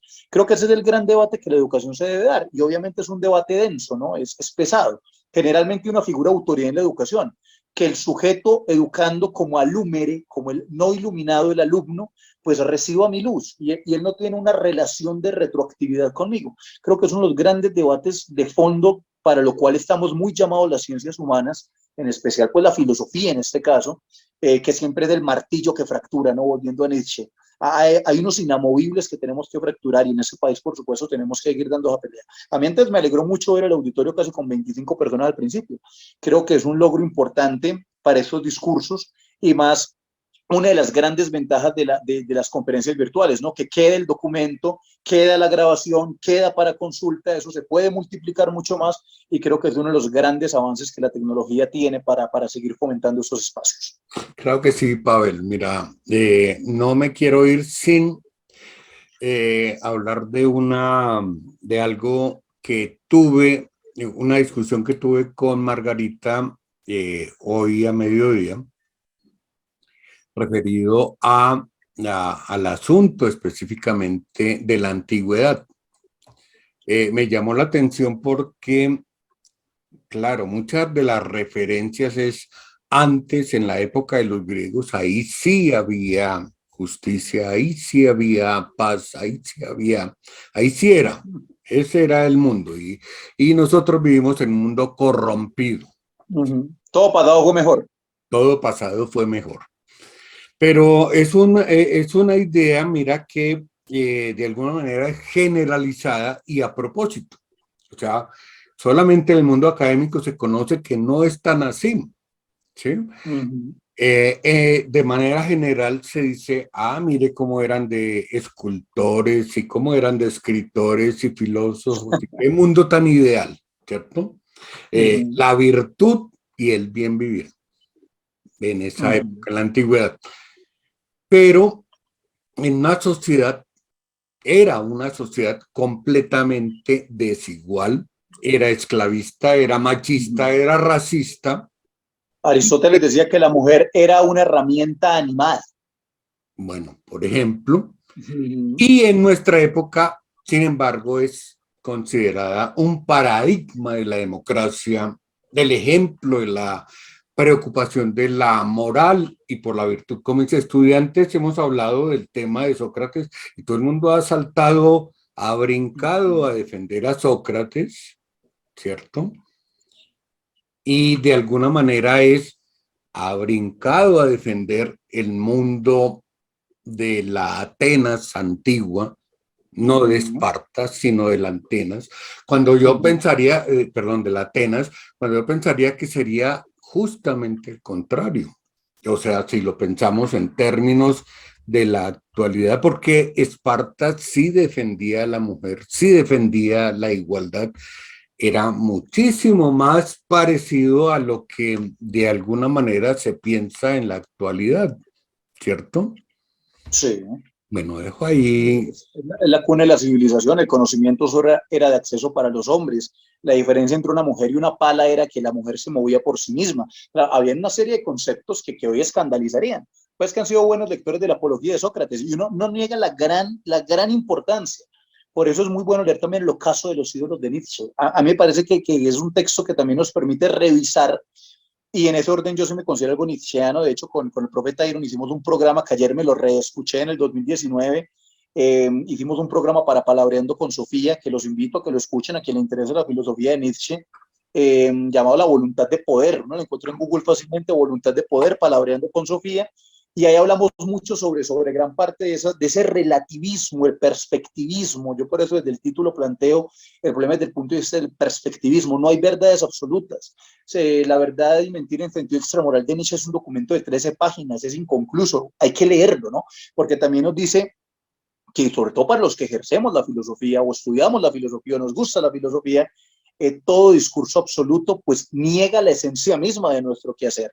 Nosotros como filósofos o como profesionales en filosofía, me gusta más expresarme, no creo que sirvamos. O sea, yo creo que un filósofo no sirve para nada porque finalmente el filósofo o el que piensa en la filosofía o el que le gusta o el que le profesionaliza, finalmente no está en una lógica de servidumbre.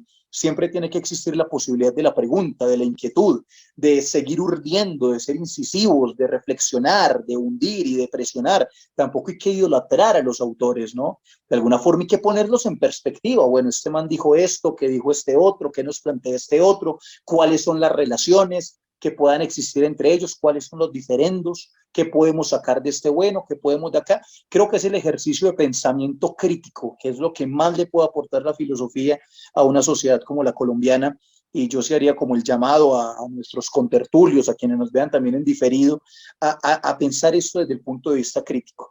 Caer también en dogmas de pensadores es un error capital para quien ejerce la filosofía. Decir que tal o X autor, yo, por ejemplo, yo me considero muy seguidor de Nietzsche, pero también tengo mis posiciones críticas frente a Nietzsche, así como otros autores como Sócrates me parecen fenomenales en muchas cosas y me distancio en otras. Creo que lo importante de un intelectual dramático, ¿no? O de un creador dramático que sea capaz de esas tramas de los pensadores lograr hilar ideas que no sean dogmáticas, porque caer en el dogma también sería volver ese discurso entre la retórica y la filosofía de la antigua Grecia. Bueno, Pavel, ya para terminar, porque se nos ha pasado el tiempo, me agrada que se nos haya pasado el tiempo. Sí, se fue rápido. No, porque lo he recordado por una profesora española que fue a la Universidad Nacional hace muchos años, 30, 40 años tal vez, una mujer genial, y desafortunadamente no me acuerdo el nombre. Era la opositora de Adela Cortina, de la cual sí me acuerdo el nombre. Interesante. Habrá que investigar quién era. Pero yo le tengo mucho afecto, no me acuerdo, pues, no tengo mucha retentiva con respecto a ciertos nombres a propósito del ego. Vamos a terminar esto con una intervención que hace Abel y luego Margarita. Y Fernando Barbosa, creo que también tiene la mano levantada. Fernando le va a dar la palabra ahorita y con eso terminamos. No, pero yo no, porque... Abel. Perdón, es que no bajé la mano. Voy a bajarla porque no, solamente estoy escuchando ya. Bueno, vale. Gracias, Margarita. Bueno, Abel habrá acciones que sean buenas para las dos partes y que habrá acciones que sean buenas para las dos partes, y en el caso del mal, malas para ambos. Si el león tuviera el concepto del bien y del mal, sin duda sabría que lo que hace es malo para el cordero, y sin embargo lo hace porque prima la supervivencia. Y pensemos qué pensaría el psicópata. Sí. Yo les recomiendo los nombres que nosotros le ponemos a la gente, a las cosas, al mundo, a lo que debería ser. Fernando, lo escuchamos. Fernando Barbosa, por favor. Me descubre el perro. Buenas noches a todos y a todos. Entonces, es que recordando lo que inicialmente hablaba Pavel en su introducción, donde pues nos decía que de alguna forma en la filosofía nosotros tendríamos que también trabajar como que bajarlo a un plano más humano, por decirlo así, o sea, que las palabras que se pudieran, en las que se pudiera presentar toda la información fuera un poco más, más sencillo, digámoslo de esa forma. Entonces, acordando también el caso que se dio, que tú estabas hablando que ahorita en este momento vive cerca de la Universidad Nacional y se estaba presentando pues allá un bochinche. La cuestión que yo quería hacer y como estamos terminando, es como una pregunta de cómo expondrías de una forma clara, sencilla, precisa, corta y pragmática lo que sucede en este momento y alineándolo con eso, lo que sucede en este momento sobre el mar ahí en la Universidad Nacional y alineándolo con lo que indicabas al principio sobre ser más pragmático en la filosofía, bajarlo. Eso. Perfecto. Breve, conciso, pragmático y filosófico, porque yo no soy... Sí, sin dejarlo filosófico, obviamente, sin dejarlo filosófico, porque pues no se puede. Sin embargo, sí es como que sea más dinámico, por decirlo así. Claro. Sí, más accesible, por decirlo de alguna forma. Sí, hay pedagogía de la filosofía, ¿no? Yo soy pedagógico, pero en la rigurosidad del lenguaje. Yo no soy un sujeto como escritor y pensador, no soy un sujeto demasiado sencillo en los términos, ¿no? Creo que la filosofía tiene su lenguaje, es como decirle a un médico que simplifique el lenguaje profundo de su profesión, eso pues tiene unos límites, ¿no? Obviamente hay una pedagogía de la medicina, una pedagogía de la filosofía, una pedagogía del derecho, pero me gusta mucho la pregunta respecto a lo que hablábamos de la universidad, Y yo creo que con esto es muy importante rematar con, para mí, la expresión más bonita de todo lo que he investigado sobre este tema del mal de Spinoza, y creo que vuelve a lo mismo, ¿no? Y es el tema de la afectación de las acciones y las cosas respecto a la construcción del ser de los sujetos. Es interesante, ¿no? Por ejemplo, los que están discutiendo, que es una discusión que nadie le quita su peso legítimo, digamos la de financiación del Estado, problemas administrativos, edificios que se caen, problemas con los programas alimentarios, terminan siendo, digamos, un discurso importante que finalmente es la forma en que se ejecuta lo que uno puede decir, ahí es donde ahí está como la errata, por no utilizar el tema del mal, ni tampoco estoy diciendo que sea errática, digamos, la acción violenta en Colombia. Yo lo único que digo es que en 200 años de vida republicana, solo en la patria boba no ejercimos la violencia y yo no veo ninguna solución que la violencia le haya entregado al país. La violencia reproduce la violencia, ¿no? Y lo que hace es empezar a generar la financiación de todas las formas de lucha y es donde entran recursos, que es que hay que financiarnos de algún lado, venga aquí, venga allá, y pues termina siendo la violencia también una especie de mercado, ¿no? 12 billones de pesos se mueven en Producto Interno Bruto del narcotráfico, y el narcotráfico de alguna forma también se camufla en los discursos ideológicos, violentos, en fin, eso es un tema mucho más amplio que ya no hay tiempo. Pero respecto a eso, es la afectación de nuestro conatus. Tampoco niego que habrán líderes estudiantiles y jóvenes que, pues hombre, se ponen la camiseta, decía el profesor Tyron, que hace 30 años casi que tira piedras, si mal no le entiendo. Yo también fui tirapiedras, yo fui parte de la CEU en mis años universitarios, también en el Universidad del Quindío hace mucho tiempo. Entonces, siempre existe ese discurso, ¿no? Es decir, bueno, vamos a hacer esto, vamos a transformar el país, vamos a defender la educación pública, la papa, la bomba. Ahora, en términos de funcionalidad, bueno, sí, la última vez el Gran Paro Nacional dejó un significativo aumento del presupuesto educativo. Seguimos en Colombia con 0.2 frente al 6.8 que tiene Israel en ciencia y desarrollo. Entonces, no sé qué tan funcional sea la violencia en Colombia en términos prácticos. Ahora, lo que yo me refería de la afectación es, bueno, ¿qué pasa con la señora, para los que conocen Bogotá, que trabaja en Chicó o en Chapinero o en Usaquén y vive en Ciudad Bolívar o en Bosa, que es empleada de servicio o que atiende una venta de empanadas y le dicen, señora, no hay Transmilenio porque bloquearon la vía? ¿Qué pasa con las miles de personas que tienen que pasar horas o no se pueden mover o se tienen que quedar durmiendo en su trabajo o tienen que hacer un gasto oneroso dentro de su pobreza? ¿Cuál es la discusión de afectación en la movilidad pública y el ejercicio de la violencia y cuáles son los resultados y también las afectaciones? Entonces, lo que alimente nuestro conatus y también en pensar en el bien de los otros. Creo que ese tema, por eso yo hablo ahorita de la importancia de la filosofía como un ejercicio de pensamiento crítico. Sí, es decir, no casarnos con que esta es la acción. No, hay formas de ser autocríticos para avanzar. Creo que eso es lo más importante de entender esa realización del ser respecto a los otros, esa relación que tenemos con los otros, más allá de que un gran problema para finalizar, si no estás conmigo, estás contra mí. Creo que eso es un problema enorme. Si usted no está aquí en la lucha conmigo o me critica, entonces está en mi contra. Creo que esos radicalismos maniqueos es gran parte de lo que tenemos que suspender en la naturalización de la violencia en Colombia. Amigo Miró. Voy a terminar acá agradeciéndole a usted esa charla tan interesante y por supuesto muy ilustrativa sobre todo este tema, que además es muy complejo. O sea, no pretendemos terminar el tema en este espacio tan pequeño, ¿cierto? Pero pues creo que hemos dado unos puntos importantes para la reflexión en lo que se refiere a la filosofía. Sobre la última intervención que hace Jorge, dice, si lo que hacemos de la filosofía es simplemente citar autores y no ponerlos en la actualidad, no tiene sentido para mí, dice Jorge. Y efectivamente, pues Pavel afortunadamente ha tomado ahora último en esta intervención todo el tiempo la idea sobre asuntos que tienen que ver con nuestro aquí y ahora. Pero además, la necesidad, nosotros que tenemos de alguna manera la idea de la interpretación de la filosofía es pensar y qué tiene que ver Sócrates y qué tiene que ver San Agustín y qué tiene que ver Maquiavelo con el aquí y el ahora. Esa es la pregunta. O sea, nuestra capacidad de entender que eso que se dio en otra época tiene todo que ver con el aquí y el ahora. Que no se trata solamente de citar autores, ¿cierto?